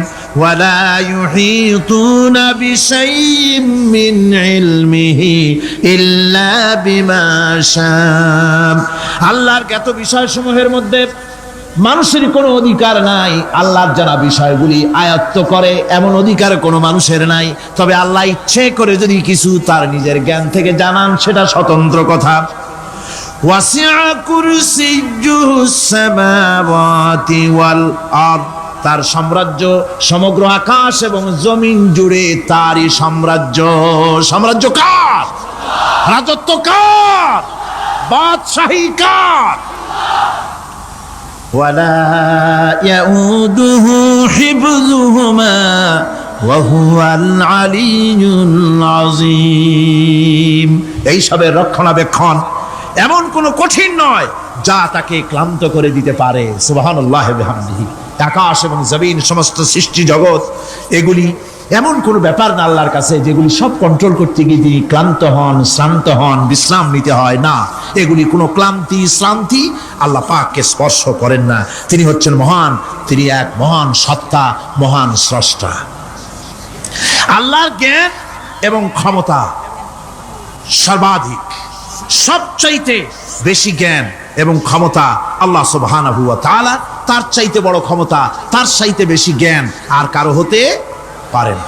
কোরআনে কারিমে আল্লাহর জ্ঞান এবং ক্ষমতা আর গুণাবলী সম্পর্কে আল্লাহ পাক বলছেন, এগুলি আমাদের জানা দরকার। আল্লাহকে শুধু আল্লাহ হিসেবে মানলে হবে না, তার গুণ জানতে হবে, তার ক্ষমতা জানতে হবে। আল্লাহর গুণ, আল্লাহকে বিশ্বাস করতে হবে তার গুণ সহকারে। আল্লাহর বিশ্বাস করবেন কি সহ? গুণ সহ। সাপকে ভয় করতে হবে তার বিষের জন্য, তার বিষ আছে, বিষ সহকারে ওকে ভয় করতে হবে। সাপকে বিষ সহকারে ভয় করতে হবে। বাঘকে আপনাকে আক্রমণ করতে পারে সেই ভয় করে আপনাকে বিশ্বাস করতে হবে। জ্বালাই দিতে ভয় করে, সেই বিশ্বাস করে ভয় করতে হবে। আল্লাহ রাব্বুল আলামিনকে বিশ্বাস করতে হবে তার গুণাবলী সহকারে। এমনি আল্লাহ আছেন এই কথাটুকুন বলাই যথেষ্ট নয়। কোরআনে কারীম বলছে, হু আল্লাহুল্লাযী লা ইলাহা ইল্লা হুয়া আলিমুল গায়বি ওয়াশ শাহাদাতি হুয়ার রাহমানুর রহিম, তিনি আল্লাহ যিনি ছাড়া কোনো ইলাহ নাই, তিনি পরম দাতা, তিনি দয়ালু। আল্লাহর এভাবে বিশ্বাস করতে হবে। হুয়াল্লাহুল্লাযী লা ইলাহা ইল্লা হুয়াল মালিকুল কুদ্দুসুস সালামুল মুমিনুল মুহাইমিনুল আজিজুল জব্বারুল মুতাকাব্বির, তিনি বাদশা, তিনি আল্লাহ, যিনি ছাড়া কোনো ইলাহ নাই। তিনি বাদশা, তিনি মহান, তিনি পবিত্র, তিনি শান্তির ধারক, তিনি নিরাপত্তার আধার, রক্ষণাবেক্ষণকারী একমাত্র তিনি। তিনি পরাক্রমশালী, সর্বজয়ী, তার উপরে কারো কোনো ক্ষমতা নাই। সুবহানাল্লাহি আম্মা ইউশরিকুন, আল্লাহ পাক পুত পবিত্র তারা যে সমস্ত জিনিস দিয়ে আল্লাহর সাথে শরীক স্থাপন করে। হুয়াল্লাহুল খালিকুল বারিউল মুসাউবিরু লাহুল আসমাউল হুসনা, তিনি আল্লাহ যিনি সৃষ্টিকারী, যিনি পরিকল্পনাকারী, আকার আকৃতি রচনাকারী। তার অনেক সুন্দর সুন্দর নাম রয়েছে আল্লাহ পাকের। সুতরাং আপনারা মুনাজাত করার সময়, দোয়া করার সময় আল্লাহ বাগদাদের ওসিলায় আমারে মাফ করো, খাজা বাবার ওসিলায় মাফ করো, আজমিরের ওসিলায় মাফ করো। না, হারাম। মুসলমান বলবে, আল্লাহ তোমার রহমান নামের ওসিলায় আমারে মাফ করো। সুবহানাল্লাহ পড়েন, জোরে কোন সুবহানাল্লাহ। হে আল্লাহ, তোমার রহিম নামের ইজ্জতে আমাকে মাফ করো, তোমার জালালের ইজ্জতে আমাকে মাফ করো। তুমি গফুর, তুমি গফার, তুমি আল্লাহ, তোমার চাইতে বড় কেউ নাই। আল্লাহ তোমার ইজ্জত, তোমার শানের কসম, তোমার শানের ওসিলায় তুমি আমাকে মাফ করে দাও। তোমার শান, তোমার বরকত, তোমার রহমান নামের বরকতে আল্লাহ আমি গরিব মানুষ, আমারে পয়সা দাও, আমি ঋণগ্রস্ত, আমাকে ঋণ মুক্ত করে দাও। এইভাবে আল্লাহ পাকের, আল্লাহ বলেছেন আমার আসমাউল হুসনা, আমার সুন্দর সুন্দর নাম আছে, ফাদউ বিহা, আমার নাম সুন্দর সুন্দর নাম দিয়ে আমারে ডাকো। বলেন সুবহানাল্লাহ। কার নাম ধরে ডাকবেন? কার নাম ধরে ডাকবেন? খবরদার ভুল করবেন না, খবরদার ভুল করবেন না। আল্লাহকে দিয়ে ডাকুন, আল্লাহর কাছে বলুন সব কথা। কাকে বলবেন? ইউসাব্বিহু লাহু মা ফিস সামাওয়াতি ওয়া মা ফিল ইউসাব্বিহু লাহু মা ফিস সামাওয়াতি ওয়াল আরদ ওয়া হুয়াল আজিজুল হাকীম। আসমান জমিনে যা কিছু আছে সব আল্লাহর পবিত্রতা ঘোষণা করছে, আল্লাহর তাসবিহ পড়ছে। তুমি শুধু গাফেল, তুমি আল্লাহরে ডাকো না। তোমার মরণ হয় গিয়ে কোথায় কবর আছে, মাজার আছে, ওই সব জায়গায় গিয়ে মরো আল্লাহরে থুইয়া। আজীব তামাশা, আজীব তামাশা। দুনিয়ার সব আল্লাহর জিকির করছে, আল্লাহর স্মরণ করছে, আল্লাহর তাসবিহ পড়ছে। জোরে কোন সুবহানাল্লাহ। আমার ভাইরা, আমরা কার কথা বলছি? মোহাব্বতের সাথে বলেন, কার কথা? আমার আল্লাহকে কেউ যদি অন্তরের অন্তঃস্থল থেকে একবার যদি ডাকে আল্লাহ, আমার ভাইরা, মনের ডাক আর মুখের ডাক একরকম। दिल से जो बात निकलती है असर रखती है पर नहीं मगर ताकते परवाज रखती है। অন্তর থেকে যে কথা বেরোয় সে কথা প্রভাব বিস্তার থাকে, ডানা নাই কিন্তু ওড়ার ক্ষমতা রাখে। অন্তর থেকে কথা বলা, মুখের কথা বলা আলাদা। কলিজার অন্তরের অন্তঃস্থল থেকে, হৃদয়ের কন্দর থেকে কেউ যদি একটা বার বলে আল্লাহ, কোন বান্দা যদি অন্তরের অন্তঃস্থল থেকে একবার যদি আল্লাহকে ডাকে আল্লাহ, আল্লাহ পাক 70 বার সাড়া দিয়া বলেন, বান্দা কি চাও, আমি হাজির। কি চাও, আমি তোমার কাছে আছি। সুবহানাল্লাহ, সুবহানাল্লাহ। এই আল্লাহ রাব্বুল আলামিন কে মহব্বত করতে হবে। তাওহীদের তাকাজা, তাওহীদের মূল বক্তব্য হচ্ছে ভালোবাসতে হবে আল্লাহকে। কাকে ভালোবাসতে হবে? বউর চাইতে, মায়ের চাইতে, বাপের চাইতে, সন্তানের চাইতে, জীবনের চাইতে কাকে ভালোবাসতে হবে? আল্লাহ সুবহানাহু ওয়া তাআলা, তাকে ভালোবাসতে হবে। আল্লাহ রাব্বুল আলামিন বলেন, ওয়া মিনান নাসি মান ইয়াত্তাখিযু মিন দুনিল্লাহি আনদাদান ইউহিব্বুনাহুম কাহুব্বিল্লাহ। আল্লাহর যারা আল্লাহ ছাড়া অপর শক্তিকে আল্লাহর প্রতিদ্বন্দ্বী মনে করে, তারা আল্লাহকে ছেড়ে অন্যকে বেশি ভালোবাসে। আর ইমানদাররা কি করে? ওয়াল্লাযীনা আমানু আশাদ্দু হুব্বান লিল্লাহ। যারা নাকি ইমানদার তারা জীবনের সব চাইতে আল্লাহ রাব্বুল আলামিনকে বেশি ভালোবাসে, আল্লাহকে বেশি ভালোবাসে যারা নাকি ইমানদার। সুতরাং আল্লাহকে বেশি ভালোবাসতে হবে, মুহাব্বত করতে হবে আল্লাহকে বেশি। আল্লাহ পাককেই তাওহীদের মূল বক্তব্য, আল্লাহকে বেশি ভালোবাসো। তাওহীদের মূল বক্তব্য হচ্ছে আল্লাহ পাককেই সেজদা করো। সেজদা কারে করবেন? কারে করবেন? আল্লাহ পাক বলেন, ওয়া মিন আয়াতিহিল লাইলু ওয়ান নাহারু ওয়াশ শামসু ওয়াল কমার। আল্লাহ পাকের অসংখ্য নিদর্শনাবলীর মধ্যে তার নিদর্শন হতেছে তিনি চাঁদ সৃষ্টি করেছেন, সূর্য সৃষ্টি করেছেন। লা তাসজুদু লিশ-শামসি ওয়ালাল কমার ওয়াসজুদু লিল্লাহিল্লাযী খালাকাহুন্না ইন কুনতুম ইয়্যাহু তা'বুদুন। চন্দ্রকে সিজদা করো না, সূর্য কি সেজদা করো না, যেহেতু চাঁদ আর সূর্যকে আমি আল্লাহ তৈরি করেছি, সেজদা কেবল মাত্র আমি আল্লাহ রব্বুল আলামিনকে করবে, আর কারো সামনে নয়। সেজদা কেবল মাত্র কার? আমার দেশের লোকেরা বোঝে না, অনেক পীর সাহেবের সামনে গিয়াও কি করে, আবার কদম বুসিও করে। কদম বুসি করতে গিয়া সেজদার মতো হয়ে যায়, মাথা নিচু করে। যে ব্যক্তি কদম বুসি করতে গিয়া মাথা নিচু করলো আর যার করলো সে যদি বাধা না দিল, তাহলে সে কদম বুসি যে করলো আর বাধা যে দিল না, দুইজন কুফরির মধ্যে শামিল হয়ে গেল। সেজদা কাউকে করা যাবে না আল্লাহ ছাড়া। কাকে করতে হবে? একবার রাসূল করিম সাল্লাল্লাহু আলাইহি ওয়াসাল্লাম যাচ্ছিলেন পথ দিয়া, জঙ্গল থেকে একটা উট বেরিয়ে এসে হুজুরের পায়ের উপরে চুমা খাইলো, সেজদার মতোই করলো। সাহাবায়ে কেরাম বলেন, ইয়া রাসূলুল্লাহ, হে জঙ্গলি উটের কি খুশকিসমত, হুজুরের পায়ের উপরে চুমা খাইলো, মাথা লাগালো। হুজুর যদি অনুমতি দিতেন আপনার এই সেজদা দিয়ে আমরা ধন্য হতাম। নবীজি বলেন, খবরদার, এই পৃথিবীর কোন মানুষকে সেজদা দিতে পারে না। আমি যদি কোনো মানুষের জন্য সেজদা করা জায়েজ করতাম, তাহলে দুনিয়ার সমস্ত নারীদের বলতাম স্বামীর সামনে সেজদা দিতে। সেজদা হবে কেবলমাত্র কার? আর কারো হতে পারে না। সুতরাং আল্লাহ কি সেজদা দিতে হবে?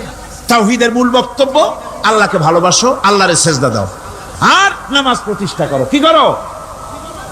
وَنَخْتَرْتُكَ فَاسْتَمِعْ لِمَا يُوحَى, আমি তোমাকে নবী হিসাবে বেছে নিয়েছি, সুতরাং কান পেতে কান লাগায়া ওহীর কথাগুলা শোনো।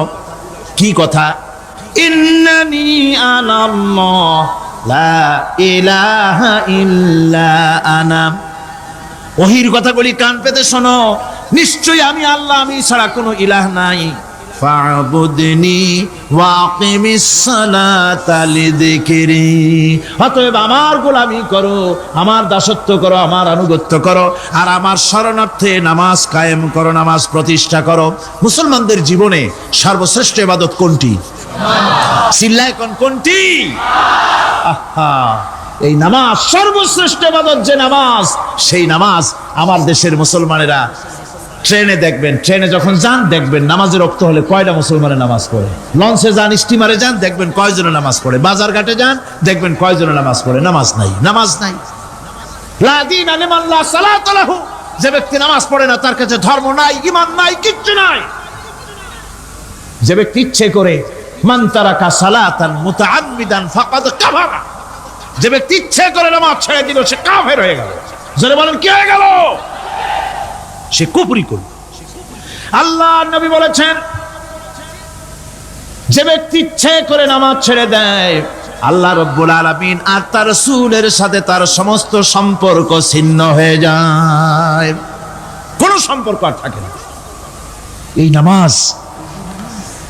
নামাজ রাসূল করিম ইন্তেকালের সময় শেষ কথা বলেছেন, স্ত্রীর কথা না, মেয়ের কথা না, আত্মীয়দের কথা না, জীবনের শেষ কথা, সালাত আসসালাতু মা মালাকাত আইমানুকুম, নামাজ। নামাজ আমার বন্ধুগণ, জীবনের শেষ নামাজটি আল্লাহ নবী মসজিদে নববীতে যেতে পারেন নাই, যেতে পারছেন না, হাঁটতে পারেন না। দুইজন সাহাবীর কাঁধের উপরে ভর করে কষ্ট করে তিনি পৌঁছেছেন, বক্তব্য রাখলেন, ও আমার সাহাবীরা, আল্লাহ রাব্বুল আলামিন এই জমিনে তার এক বান্দাকে জাগতিক সব সম্পদ দিয়েছিলেন।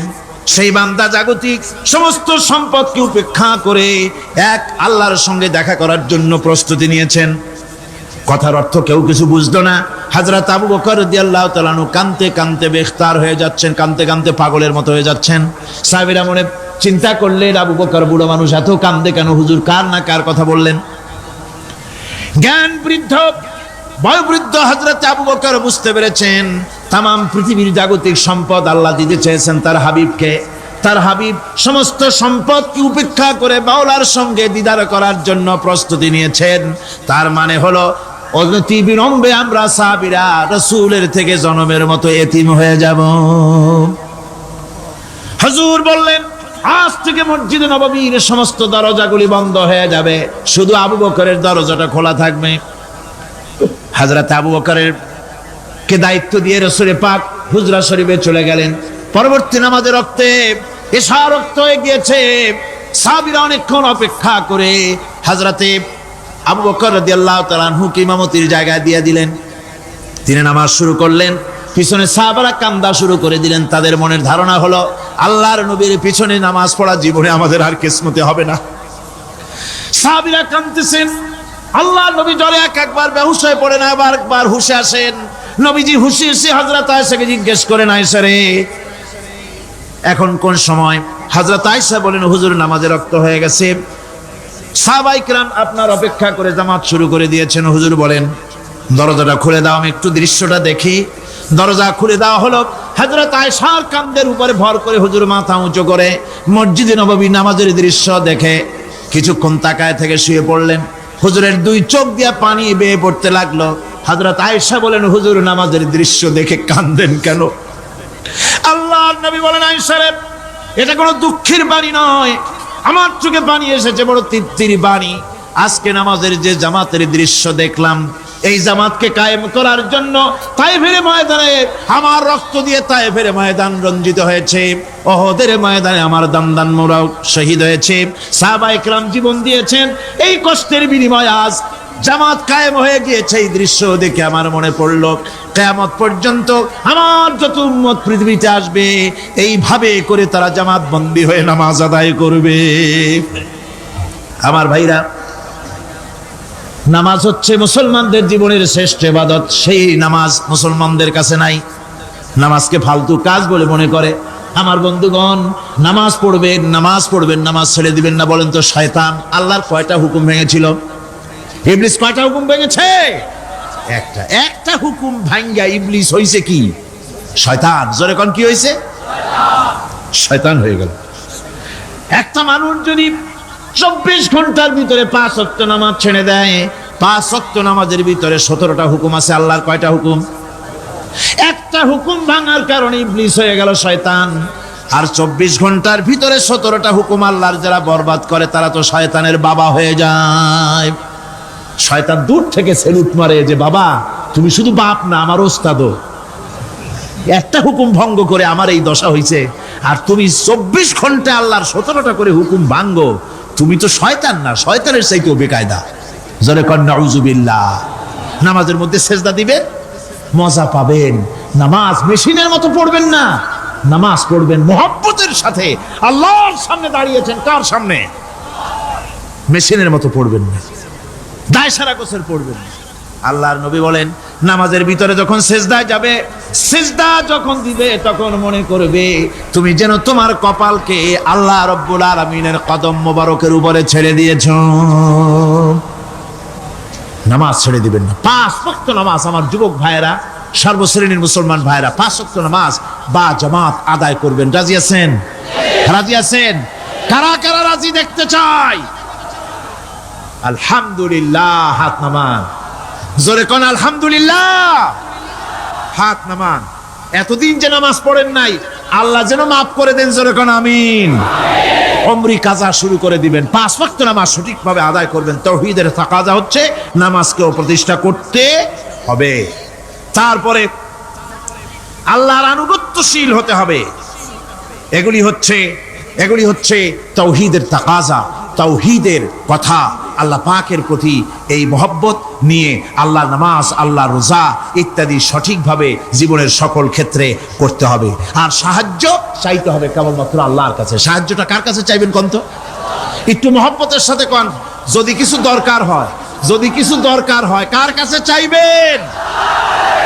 আল্লাহ পাক বলছেন নামাজে প্রত্যেক নামাজের ভিতরে আমরা বলি ইয়্যাকা না'বুদু ওয়া ইয়্যাকা নাস্তাঈন। পড়েন সবাই, ইয়্যাকা না'বুদু ওয়া ইয়্যাকা নাস্তাঈন। আল্লাহ আমরা একমাত্র তোমার গোলাম। একমাত্র কার গোলাম? তোমার গোলাম। সাহায্য কার কাছে চাই? তুমি আল্লাহ, তোমার কাছেই সাহায্য চাই। প্রত্যেক নামাজে প্রত্যেক রাকাতে সূরা ফাতিহার কথা আমরা বলি। আমার বন্ধুগণ, নামাজের মধ্যে কথা বলা সত্ত্বেও আমরা নামাজের ভিতরে আল্লাহ রাব্বুল আলামিনের কাছে সাহায্য চাই বলে বলি, কিন্তু সাহায্যটা আল্লাহর কাছে চাই না। যখন ছেলে হয় না, বিবাহ করেছে, 10 বছর হয়ে গেছে, সন্তান হয় না। খাজা বাবার কবরের কাছে গিয়া বলে, খাজা বাবা ছেলে নাই, একটা ছেলে দাও। জোরে কোন নাউজুবিল্লাহ। আছে না এমন? বাজে বস্তান নাকি আছে না? হ্যাঁ, বাইজিদ বস্তান, আস্তানা। সেখানে যে গাছের সাথে ইট বাঁধতে থয়, ইট যেমন ভার হবে, মেয়ে লোকের পেটের মধ্যে এরকম বাচ্চা ভার হবে।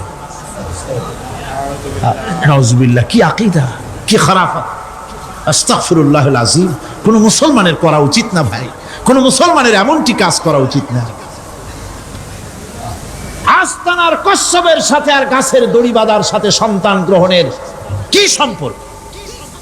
কোরআনে কারীম আল্লাহ রাব্বুল আলামিন বলেন, আমি যাকে খুশি পুত্র দান করি, যাকে খুশি মেয়ে দান করি, যাকে খুশি ছেলেও দেই মেয়েও দেই, যাকে খুশি আমি কিছুই দেই না। ছেলে দেওয়ার মালিক কে? আকীদাটা সংশোধন করে জানাজ। খবরদার কোন মাজারে গিয়া কিছু চাইবেন না। কার কাছে চাইবেন?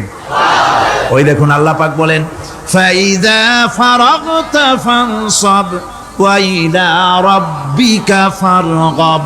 আল্লাহ পাক বলেন, বান্দারে যখন তুমি খালি হাত হয়ে যাবে, হাতে যখন কিছু থাকবে না, অসহায় হয়ে যাবে, তখন তুমি দাঁড়ায় যাও, হাত দুটি আমার দরবারে ফায়লায়া দাও। খালক কি রন্দায়ে হুয়ে দুনিয়া কি ঠুকরায়ে হুয়ে আয়ে হে তেরে দর পর হাত ফেলায়ে হুয়ে। আল্লাহর দরবারে হাত তোলো, আল্লাহর কাছে হাত পাতো। হাত পাতবেন কার কাছে?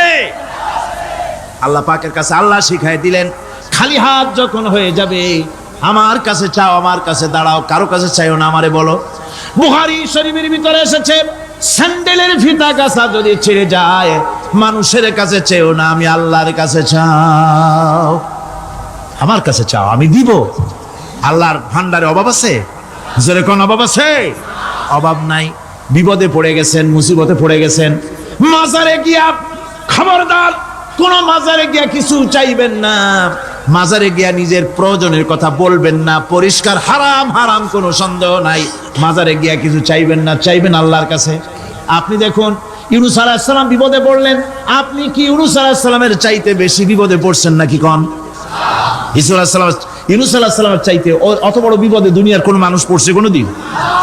আমার ভাইয়েরা, মাছে গিলে ফেলেছে, মাছ পানির অথল তলদেশে চলে গেছে, মাছের পেটের ভিতরে জানলা নাই, দরজা নাই। হযরত ইউনূস আলাইহিস সালাম লক্ষ্য করলেন, এখন তো আর বাঁচতে পারবো না, মরা ছাড়া পথ নাই।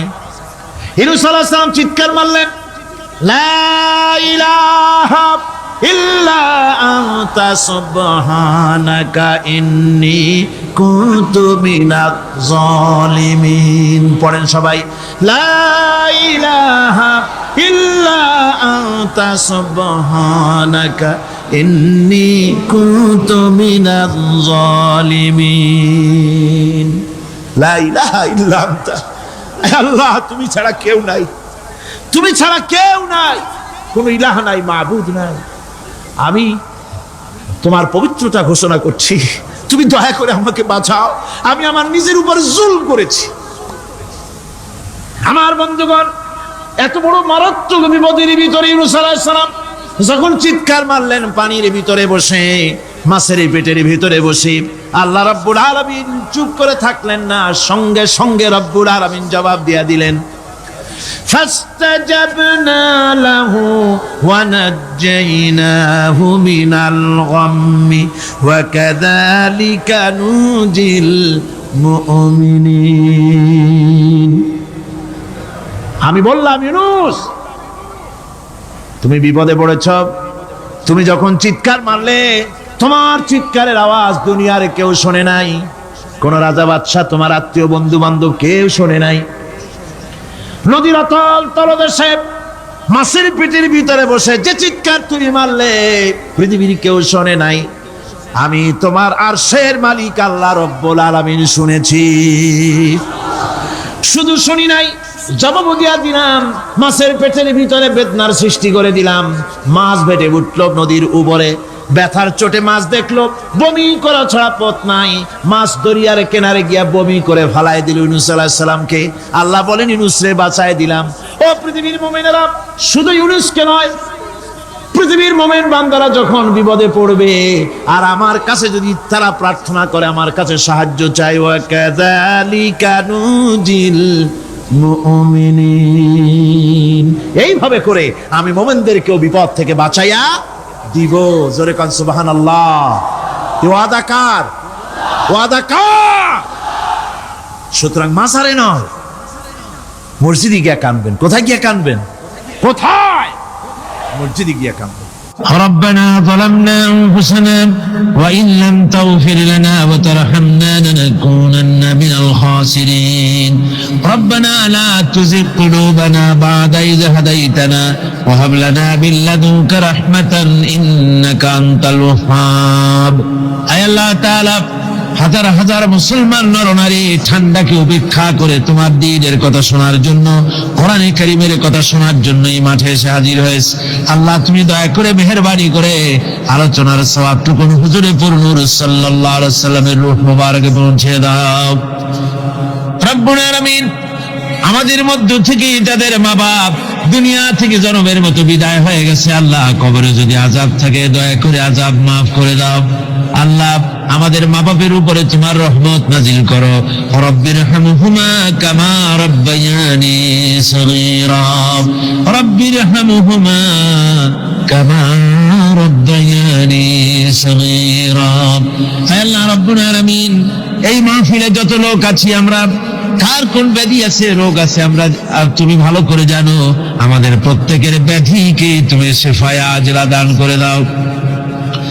اللهم حبب إلينا الإيمان وزينه في قلوبنا وكره إلينا الكفر والفسوق والعصيان واجعلنا من الراشدين ربنا تقبل منا إنك أنت السميع العليم وتب علينا إنك أنت التواب الرحيم سبحان ربك رب العزة عما يصفون وسلام على المرسلين الحمد لله رب العالمين واجعل آخر كلمتنا عند الموت لا إله إلا الله محمد رسول الله। কোরআনে কারীমের দাওয়াত হচ্ছে তাওহীদ প্রতিষ্ঠা করা। কোরআনের মূল দাওয়াত তাওহীদ প্রতিষ্ঠা করা, শিরক বর্জন করা এবং জীবনের সকল ক্ষেত্রে আল্লাহর গোলামি করা। এই তিনটি দাওয়াত। কটি দাওয়াত হলো? তিনটি।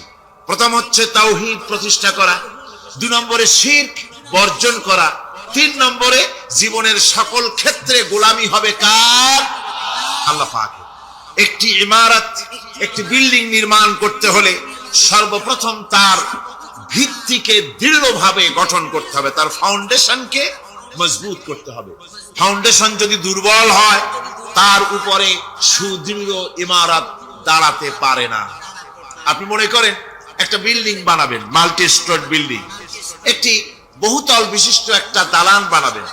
সেই দালানের ভিত্তিটা খুব মজবুত আপনি করলেন না, কিন্তু বিল্ডিংটা নির্মাণ করে তার চতুর্দিকে আপনি প্লাস্টিক পেইন্ট করলেন, তারপরে তাকে সুন্দর করে মোজাইক করলেন, টাইলস ব্যবহার করলেন, এরপরে আপনি অনেক কিছু করলেন এই বিল্ডিং এর জন্য, সুন্দর করে সাজালেন, গোছালেন, কিন্তু বলেন এই বিল্ডিং এর লংজিভিটি, এই বিল্ডিং দীর্ঘদিন টিকে থাকবে, কথা কেউ কি আপনাকে বলবে? বলবে না, যেহেতু আপনার ফাউন্ডেশন নড়বড়ে, ফাউন্ডেশন মজবুত না। ফাউন্ডেশনটা যদি মজবুত হয় আর রং সং যদি কম হয়, কিচ্ছু আসে যায় না, আপনার এই ইমারত দীর্ঘস্থায়ী হবে বলে প্রকৌশলীরা বলবেন। ঠিক অনুরূপ ভাবে একটি আদর্শিক ইমারতের বেলায়ও একই কথা প্রযোজ্য। একটি আদর্শের ইমারত যদি কেউ গড়তে চায়, তাহলে সে আদর্শ যতই চিত্তাকর্ষক হোক, আকর্ষণীয় হোক, কল্যাণধর্মী হোক, যতক্ষণ পর্যন্ত তার বুনিয়াদ দৃঢ় না হবে, বুনিয়াদ মজবুত না হবে, ততক্ষণ পর্যন্ত সে আদর্শ দুনিয়ার বুকে টিকে থাকতে পারে না। ইসলাম আল্লাহ প্রদত্ত একটি আদর্শ। ইসলাম কার দেওয়া আদর্শ? আল্লাহ পাকের দেওয়া একটি জীবন ব্যবস্থা। এই জীবন ব্যবস্থার বুনিয়াদ হচ্ছে তাওহীদ, ফাউন্ডেশন হচ্ছে তাওহীদ, ভিত্তি হচ্ছে তাওহীদ। এই তাওহীদ যদি মজবুত হয়, আপনি মজবুত হবেন, সমাজ মজবুত হবে, রাষ্ট্র মজবুত হবে, ঈমান মজবুত হবে, দুনিয়ায় টিকে থাকবেন, শান্তি পাবেন, আখিরাতে জাহান্নাম থেকে মুক্তি পাওয়া যাবে। এবং এজন্যে সর্বপ্রথম যে দায়িত্ব আমাদের সেটা হলো সর্বাবস্থায় শিরক বর্জন করতে হবে। তাওহীদের বিপরীত হচ্ছে ঈমানের বিপরীত কি? কুফর। ঈমানের বিপরীত কুফর, আর তাওহীদের বিপরীত শিরক। শিরককে সমূলে উৎপাটিত করতে হবে, এর ভিত্তি সহ এর আস্তানা সহ শিরককে ধ্বংস করতে হবে। জীবনের প্রতিটি স্তর থেকে শিরক মুক্ত জীবন যাপন করতে হবে। এটাই হলো কোরআনে কারীমের দাওয়াত, এটাই হচ্ছে কোরআনে কারীমের সর্বপ্রথম দাওয়াত। কোরআনের মূল বক্তব্য হচ্ছে যে মানব গোষ্ঠীকে শিরক মুক্ত করে আল্লাহর গোলাম বানাও। কোরআনে কারীমে আল্লাহ পাক বলছেন, মা খালাকতুল জিন্না ওয়াল ইনসা ইল্লা লিয়াবুদুন, আমি মানব আর জিন জাতিকে সৃষ্টি করেছি শুধু আমার ইবাদতের জন্য। মা খালাকতুল জিন্না ওয়াল ইনসা, আমি মানুষ এবং জিন জাতিকে সৃষ্টি করি নাই, করেছি শুধুমাত্র ইবাদতের জন্য, অন্য কোনো কারণে করি নাই। কিসের জন্য করেছি? ইবাদতের জন্য, গোলামির জন্য। এই ইবাদত কাকে বলে? ইবাদত এটি হচ্ছে একটি ব্যাপক অর্থবহ শব্দ। এটা হচ্ছে ইবাদত হচ্ছে আল্লাহর সন্তুষ্টি অর্জন করা জীবনের সকল ক্ষেত্রে। নামাজ, রোজা, হজ, যাকাত, সাদকা, ফিতরা, মাতা পিতার সন্তুষ্টি অর্জন, তাদেরকে ভালোবাসা, সৎ কাজের আদেশ করা, অসৎ কাজে বাধা প্রদান করা, প্রতিবেশীর হক আদায় করা, গরিব দুঃখী এতিমদের হক আদায় করা, আল্লাহর জিকির করা, কোরআনে কারীমকে তেলাওয়াত করা, আমলে সালেহ করা, এই সব কিছু ইবাদতের মধ্যে শামিল। এই সবগুলি কি? ইবাদতের ভেতরে শামিল। এভাবে আল্লাহ এবং তার রাসূলের প্রতি আনুগত্য প্রকাশ করা, আল্লাহর রহমতের আশা করা, আল্লাহকে ভয় করা, আল্লাহর প্রতি বিনয়ী হওয়া এবং আল্লাহর প্রতি একমুখী হওয়া, এই সব কিছুই ইবাদতের মধ্যে শামিল। এগুলি সবই হচ্ছে ইবাদত। যত রাসূল এই পৃথিবীতে এসেছেন, আল্লাহ পাক যত নবী পাঠিয়েছেন, সমস্ত নবীরা মানুষদেরকে এই কথা স্মরণ করায় দিতেই পৃথিবীতে এসেছেন। কথা বুঝতে পেরেছেন? আম্বিয়া আলাইহিমুস সালাম দুনিয়ায় এসেছেন আল্লাহ পাকের বান্দাদেরকে এই কথাগুলি স্মরণ করিয়ে দিতে। দেখুন কোরআনে পাক বলছে, লাকাদ আরসালনা নূহান ইলা কওমিহি ফাকালা ইয়া কওমি ইবুদুল্লাহা মা লাকুম মিন ইলাহিন গায়রু। আল্লাহ পাক বলেন, আমি নূহকে তার কওমের জন্য অবতীর্ণ করেছি। নূহ আলাইহিস সালাম তার কওমকে ডেকে বলেছেন, হে আমার জাতি, হে আমার সম্প্রদায়, এক আল্লাহ ছাড়া তোমাদের কোনো ইলাহ নাই, তোমাদের কোনো মাবুদ নাই, উপাস্য নাই, এক আল্লাহর গোলামি করো, তার দাসত্ব করো। নূহ আলাইহিস সালাম এই দাওয়াত পেশ করেছে। হুদ আলাইহিস সালাম সম্পর্কে কোরআন বলছে, ওয়া ইলা আদিন আখাহুম হুদা قال يا قوم اعبدوا الله ما لكم من إله غيره। আমি আদ সম্প্রদায়ের কাছে তাদের ভাই হুদকে পাঠালাম এবং তিনি এসে তার সমাজের কাছে বললেন, ইয়া কওমে, হে আমার জাতি, হে আমার সম্প্রদায়, উবুদুল্লাহ, এক আল্লাহর গোলামি করো, তিনি ছাড়া তোমাদের কোনো ইলাহ নাই, কোনো আইনদাতা নাই, বিধানদাতা নাই, শাসনকর্তা নাই। ওয়া ইলা সামুদ আখাহুম সালিহান ক্বালা ইয়া কওমি ইবুদুল্লাহা মা লাকুম মিন ইলাহিন গায়রু। সালিহ আলাইহিস সালামকে তার জাতির কাছে, সামুদ জাতির কাছে তাদের ভাই সালেহকে পাঠালাম। তিনি জাতির কাছে গিয়ে বললেন, হে আমার জাতি, এক আল্লাহর গোলামি করো, তার দাসত্ব করো, তিনি ছাড়া তোমাদের কোনো ইলাহ নাই, আইনদাতা নাই, বিধানদাতা নাই। এভাবে শুআয়ব আলাইহিস সালামকে পাঠানো হলো মাদিয়ানবাসীদের জন্য এবং বলা হলো, তিনি এসে বললেন, হে আমার জাতি, এক আল্লাহ ছাড়া তোমাদের কোনো ইলাহ নাই। তো এই কথার দ্বারা আমরা কি বুঝলাম? সমস্ত নবীরাই আল্লাহর গোলামির দাওয়াত দিয়েছেন। কোন নবী বলেন নাই, ও আমার জাতি, তোমরা আমার গোলামি করো? কেউ বলেছেন? জোরে বলেন, কেউ বলেছেন? বলেননি। সমস্ত পয়গম্বরের, আম্বিয়া আলাইহিমুস সালাম সবাই বলেছেন, আল্লাহ পাকের গোলামি করো, তার আনুগত্য করো।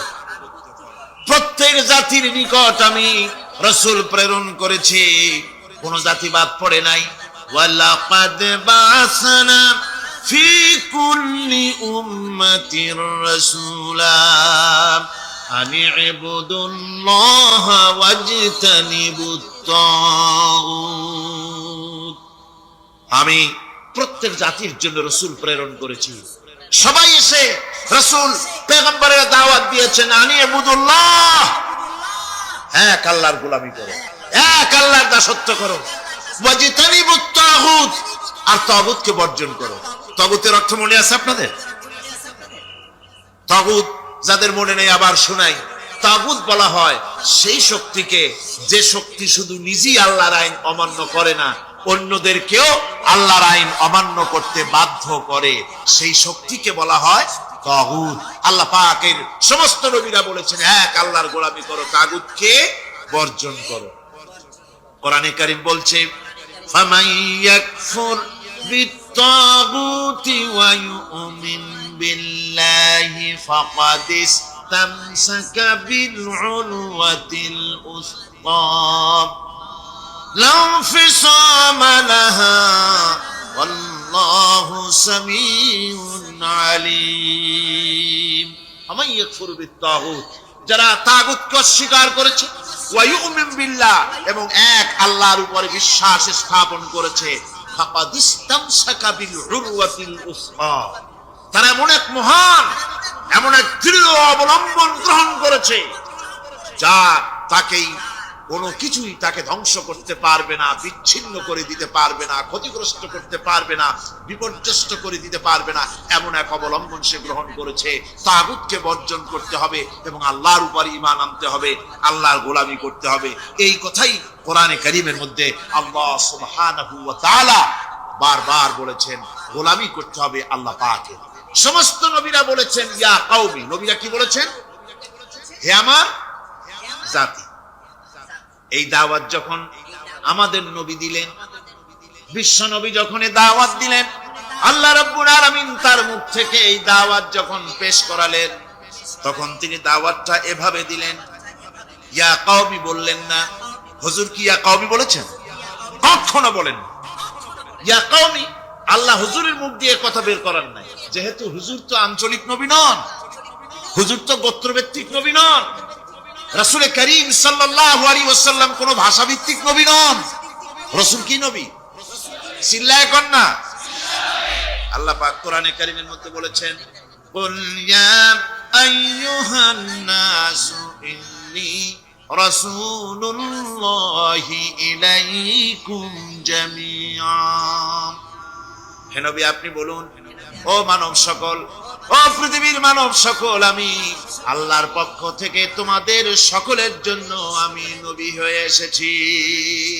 ওয়া আইয়ুবা ইয নাদা রাব্বাহু আন্নী মাসসানিয়া যুররু ওয়া আনতা আরহামুর রাহিমিন। স্মরণ করো সেই সময়ের কথা যখন আইয়ুব তার রবকে দেখে বলেছিল, আমি অসুস্থ আর তুমি তো রহমান রহিম দয়াময়। ভাষাটা দেখেন কি সুন্দর, এর থেকে কি আল্লাহর আর কিছু বলা লাগে? আল্লাহ পাকের কাছে তিনি বলতেছেন, আল্লাহ আমি তো অসুস্থ, আমি তো অসুখ করেছে আমার, আর তুমি তো দয়াময় রহমান রহিম। এক অন্ধ, ঈদের দিন কত অন্ধই তো আসে খরাত করার জন্য, ভিক্ষা করার জন্য, চতুর্দিকে ভিক্ষা করতেছে অন্ধরা। এক অন্ধ ঈদের গেটের কাছে দাঁড়ায় বলতেছে, ভাইরা আজ হচ্ছে ঈদের দিন আর আমি কিছু দেখতে পাচ্ছি না। এ বেশি পয়সা পাইনি, মানুষের দিন তার প্রতি আকৃষ্ট হয়ে গেছে। আরে কি কথা, আজ ঈদের দিন, সকলে আনন্দ করছে আর আমি কিছুই দেখতে পাচ্ছি না। সে কিন্তু কিছু চায় না। ভাষার ভিতরে, কথা বলার ভিতরে এ ধরনের টেকনিক আছে। হযরত আইয়ুব আলাইহিস সালাম বললেন না যে আল্লাহ আমারে মাফ করে দাও, কষ্টের মধ্যে আছি। তিনি শুধু বলেছেন রব্বুল আলামিন আমি অসুস্থ হয়ে পড়েছি, আমার অসুখ করেছে, আর তোমার নাম রহমান রহিম। এতটুকু কথা বলেছেন আল্লাহ রাব্বুল আলামিনের দরজায়, তার দরবারে আইয়ুব আলাইহিস সালামের ডাক চলে গেছে। যায় নাই? কোন অসুবিধা আছে নাকি? কোন অসুবিধা নাই। পানির তলা দিয়া যদি কেউ ডাক দেয়, পাহাড়ের ভিতরে বসে যদি কেউ ডাক দেয়, আল্লাহ রাব্বুল আলামিন তা শুনতে পান। ইউনূস আলাইহিস সালাম মাছের পেটে বসে চিৎকার মেরেছিলেন, লা ইলাহা ইল্লা আনতা সুবহানাকা ইন্নী কুনতু মিনাজ জালিমিন। তিনি বলছিলেন, আয় আল্লাহ তাআলা, আমি তোমার প্রশংসা করছি, তুমি ছাড়া উপাস্য নাই, মাবুদ নাই। আমি তোমার পবিত্রতা ঘোষণা করছি, আমি তো জালিমদের অন্তর্ভুক্ত হয়ে গেছি। বাস এতটুকুন কথাই বলেছেন। আল্লাহ পাক বলছেন, ইনসের ডাক তো কেউ শোনে নাই, পানির মধ্যে কেউ শোনে নাই, জমিনের কেউ শোনে নাই, মহাশূন্যের কেউ শোনে নাই, কিন্তু মাছের পেটের ভেতরে থেকে গভীর অথল দরিয়ার তলদেশ থেকে মাছের পেটের ভিতরে বসে আমার ইউনূস যে ডাক দিল, ওই ডাক আমি আরশের মালিক আমি শুনতে পেয়েছি, আর সঙ্গে সঙ্গে জবাব দিয়েছি, ফাস্তাজাবনা লাহু ওয়া নাজ্জাইনাহু মিনাল গাম্মি ওয়া কাযালিকা নুজিল মুমিনিন। ডাকের সাড়া দিলাম, বিপদ দিয়ে বাঁচায় দিলাম। শুধু ইউনূসের না, আল্লাহ পাক এ জায়গায় আবার ওয়াদা করলেন, দুনিয়ার যত মুমিন বান্দা আছে তারা যদি কখনো বিপদে পড়ে যায় আর আমারে যদি ডাকে, আমি এইরকম করে বিপদ থেকে বাঁচায়া দেব। আইয়ুব আলাইহিস সালাম যখন আল্লাহ রাব্বুল আলামিনের কাছে ফরিয়াদ করলেন, আল্লাহ পাক তখন বলছেন, কোরআনে কারীম বলছে, ফাস্তাজাবনা লাহু ফাকাশাফনা মা বিহি মিন দুররিন ওয়া আতাইনাহু আহলাহু ওয়া মিসলাহুম মাআহুম রাহমাতাম মিন ইনদিনা ওয়া যিকরা লিল আবিদিন। আমি আইয়ুবের দোয়া কবুল করে নিলাম, শুধু তার পরিবার বর্গই দিলাম না, বরং আরো কিছু নিয়ামত আমি তাকে দান করে দিলাম। এবং তাই জন্য, যেহেতু তারা ছিল আমার অনুগত বান্দা, আমার বাধ্যগত, আমি এই জন্য রহম করেছি, সমস্ত লোক সব আমি মাফ করে দিয়েছি। আমাদের সামান্য একটু জ্বর হয়, যে 2-3 দিন জ্বর হয়েছে, জ্বর ছাড়ে না, বলে যে এত ভালো ভালো কাজ করি, তারপর আমার এত জ্বর হওয়া লাগে, অমুকরা এত পাপ করে, তা তো কিছুই হয় না। খালি আল্লাহ আমার এই চোখে দেখলো, আমার দৌড় ওষুধ আমার অভিমুখে ছাড়ি না। ভাইরা, আপনি ঠিক পান না যে কি গুনাহ আপনি করেন। কোরআনে কারীম বলছি, ওয়ামা আসাবাকুম মিন মুসিবাতিন ফাবিমা কাসাবাত আইদিকুম ওয়া ইয়াফু আন কাসীর। যত বিপদ তোমাদের উপর আছে সব দুই হাতের কামাই করা। আর আমি তো অনেকগুলো ক্ষমা করে দেই। তোমরা যত পাপ করো, আকাম করো, সবগুলির শাস্তি যদি দুনিয়ায় দিতাম, সব করার সময় পেতে না। ওষুধ হলেই অধৈর্য হয়ে যেও না, ধৈর্য ধরো। আল্লাহ পাক বলেন, শুধু আইয়ুব নয়, ওয়া ইসমাঈল ওয়া ইদ্রিস ওয়া যাল কিফলি কুল্লুম মিনাস সাবিরিন। এইভাবে করে ইসমাঈল, ইদ্রিস, যুলকিফল সবাই ছিল ধৈর্যশীল। জোরে বলেন সুবহানাল্লাহ। ধৈর্যের চরম পরাকাষ্ঠা ছিলেন তিনি। কোরআনে কারীম নবীদের এই কথাগুলি আমাদের শোনাচ্ছেন। হযরত ইয়াকুব আলাইহিস সালাম কলিজার টুকরা সন্তান হযরত ইউসুফ আলাইহিস সালামের জন্য তার মনটা পাগল ছিল। এত সুন্দর করে আল্লাহ তারে বানাইছিলেন, এত তিনি ছিলেন সৌন্দর্যের পিরামিড, যারা দেখলে চোখ ফিরানো যায় না। এমন সুন্দর সুপুরুষ যারা দেখি সেই যুগের সুন্দরী যুবতী মেয়েরা রূপের মোহে পড়ে নিজেদের আঙ্গুলগুলি কেটে ফেলে দিয়েছিল। রূপের মোহে এমন অবশ হয়ে গেছে, আঙ্গুল কেটেছে, হাত কেটেছে, টের পায় নাই। আবার ভুল বুঝবেন না, দুনিয়ার সেরা সুন্দর পুরুষ ইউসুফ আলাইহিস সালাম, তা কিন্তু রাসূলের চাইতে বেশি নয়। হযরত উম্মুল মুমিনিন আয়েশা রাদিয়াল্লাহু তাআলা আনহা তিনি বলেছেন, যেই সব সুন্দরী রমণীরা ইউসুফ আলাইহিস সালামকে দেখে রূপের মোহে পড়ে নিজেদের আঙ্গুলগুলো কেটে ফেলেছিল, ওরা যদি আমার হাবিবকে দেখতো, ওরা যদি আল্লাহ রাসূলকে দেখতো, তাহলে হাত কাটতে কাটতে কোন ফাঁকে যে কলিজা কেটে ফেলে দিত, রাতের বেদনা।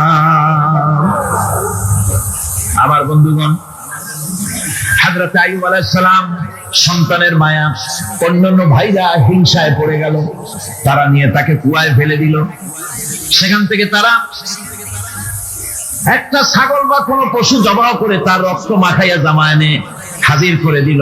হযরত ইয়াকুব আলাইহিস সালামের সামনে যে তারে নিয়ে খেলা করতে গিয়েছিলাম, আমরা খেলায় লিপ্ত ছিলাম, বাগে খাইয়া ফেলাইছে। এগুলি কি গল্প? এগুলি কি কোরআন? আল্লাহ পাক শোনাচ্ছেন, বিশ্ববাসীকে শোনাইছেন। সূরা ইউসুফের চাইতে এত সুন্দর উপাখ্যান গোটা পৃথিবীতে আর নাই। সুবহানাল্লাহ। অনেকে ইউসুফ জুলাইখার কেসা খুব মজা করে পড়ে, ফুর্তি করে, প্রেমের গল্প পড়ে। এটা কোনো প্রেমের গল্প নয়। ইউসুফ আলাইহিস সালাম, জুলাইখা ইউসুফ আলাইহিস সালামের জন্য কাঁদতে কাঁদতে চোখ কানা হয়ে গেছে। এরপর ইউসুফ আলাইহিস সালাম জুলাইখারে পাওয়ার জন্য পাগল হয়ে গেছে। নাউযুবিল্লাহ, এটা হয়নি কখনো। তিনি আল্লাহর পয়গম্বর, আর আল্লাহ কেমনি তারে বাঁচিয়েছেন, যখন জুলাইখা ঘরের ভিতরে সুন্দর করে যৌন উন্মাদনামূলক চিত্র অঙ্কিত করে ঘরের মধ্যে আটকায় দিয়েছে, তালা লাগায় দিয়েছে, আর নিজে যৌন দীপক কাপড় চোপড় পরেছে না পরার মতোই। সে যুগের সুন্দরী মেয়ে জুলাইখা। তার কুপ্রবৃত্তিকে চরিতার্থ করার জন্য আহ্বান করা হয়েছে। হযরত ইউসুফ আলাইহিস সালাম লক্ষ্য করে দেখলেন, এমন জায়গা, এখান থেকে পালাবার তো পথ নাই, দরজা বন্ধ করে দিয়েছেন। তিনি শুধু তখন কেবলমাত্র আল্লাহ রব্বুল আলামিনকে ভয় করলেন। আল্লাহকে ভয় করে আল্লাহর নাম নিয়ে যখন তালাবদ্ধ দরজার দিকে দৌড় দিয়েছেন, আল্লাহ রব্বুল আলামিন আপন কুদরতে তালাগুলি খুলে দরজা তার জন্য মুক্ত করে দিলেন। ইউসুফ আলাইহিস সালামকে থালায় দিয়ে এভাবে করে কাপড় এনে দিল তার সামনে, রক্তমাখা কাপড়। হযরত ইয়াকুব আলাইহিস সালাম সন্তানদের মুখে কাহিনী শুনে তিনি কি বললেন? কোরআনে কারীম তা কোট করেছে। তিনি চিক দিলেন না, ফাল দিলেন না, ফিট হয়ে পড়লেন না। তিনি বললেন, কলিজার টুকরা সন্তান, তার মরার খবর শুনেছেন। তিনি বললেন কি? ফাসাবরুন জামিলুন ওয়াল্লাহুল মুস্তাআনু আলা মা তাসিফুন। আমি উত্তম সবর অবলম্বন করব। তোমরা যে কাহিনী রচনা করেছো, এর বেলায় আমি আল্লাহর কাছে সাহায্য চাই। আমি উত্তম সবর অবলম্বন করব। আমার ভাইরা, 11 ভাই মনে করেছিল ইউসুফ আলাইহিস সালামকে মরণ কুয়ায় ফেলায় দিছি। তারা তো ঠিক পায় নাই, এটা মরণ কুয়া না, এটা হচ্ছে একটা সুড়ঙ্গ, যাকে ইংরেজিতে বলে টানেল। এটা এমন একটা সুড়ঙ্গ, ওরা মনে করেছে মরণ কুয়া, কিন্তু আল্লাহ রাব্বুল আলামিন এই কুয়াতে এমন বানালেন, ওরা একদিকে ফেলায় দিল মরণ কুয়ায়। কুয়ার আর এক মুখ দিয়া আল্লাহ রাব্বুল আলামিন ইউসুফ আলাইহিস সালামকে নিয়ে মিশরের সিংহাসনে বসায়া দিলেন। এটা মরণ কুয়া নয়, এটা রাজ সিংহাসনে বসার সুড়ঙ্গ পথ। ইউসুফ আলাইহিস সালাম আজ প্রেসিডেন্ট, সুবহানাল্লাহ, প্রেসিডেন্ট হয়ে বসে আছেন। ওদিকে কেনানে অভাব লেগে গেছে, সেখানকার মানুষেরা সাহায্য নিতে এসেছে। ওই 11 ভাইও আসছে। হযরত ইউসুফ আলাইহিস সালাম দেখি চিনে ফেলেছে, ওরা কিন্তু তখনও ঠিক পায় নাই। হযরত ইউসুফ আলাইহিস সালাম চিনে ফেলেছেন। এখন কি করা উচিত? সবগুলাকে ঠ্যাং উপরের দিকে উঠাইয়া তারপরে সমানে ধোলাই দেওয়াই তো স্বাভাবিক ছিল, আমাদের মতো মানুষ হইলে, ঠিক কিনা? ঠিক তো বলবেনি, অভ্যাস তো এটাই। হযরত ইউসুফ আলাইহিস সালাম তাদের সামনে পরিচয় দিলেন। তারা যখন বুঝতে পারলো, লজ্জায় তাদের মাথা হেট হয়ে গেল। হযরত তার এক তো লজ্জা, আর 2 নম্বরের ভয়, জান নিয়ে কেনানে কেউ ফিরে যেতে পারবো না। এখন অবস্থা হয়েছে যে জীবনই যায় নাকি এখানে। হযরত ইউসুফ আলাইহিস সালাম ভাইদের এই করুণ দুরবস্থা বুঝতে পারলেন, বুঝে চরম ধৈর্য ধরে তিনি কি বললেন? তিনি বললেন, লা তাসরিবা আলাইকুমুল ইয়াউম। ও ভাইরা, তোমাদের বিরুদ্ধে আমার কোনো ক্ষোভ নাই, দুঃখ নাই, বিদ্বেষ নাই, হিংসা নাই, আল্লাহর রাস্তায় মাফ করে দিলাম। সুবহানাল্লাহ। এর নাম পয়গম্বর। এর নাম কি? পয়গম্বর। কিসের লেনিন, কিসের মার্কস?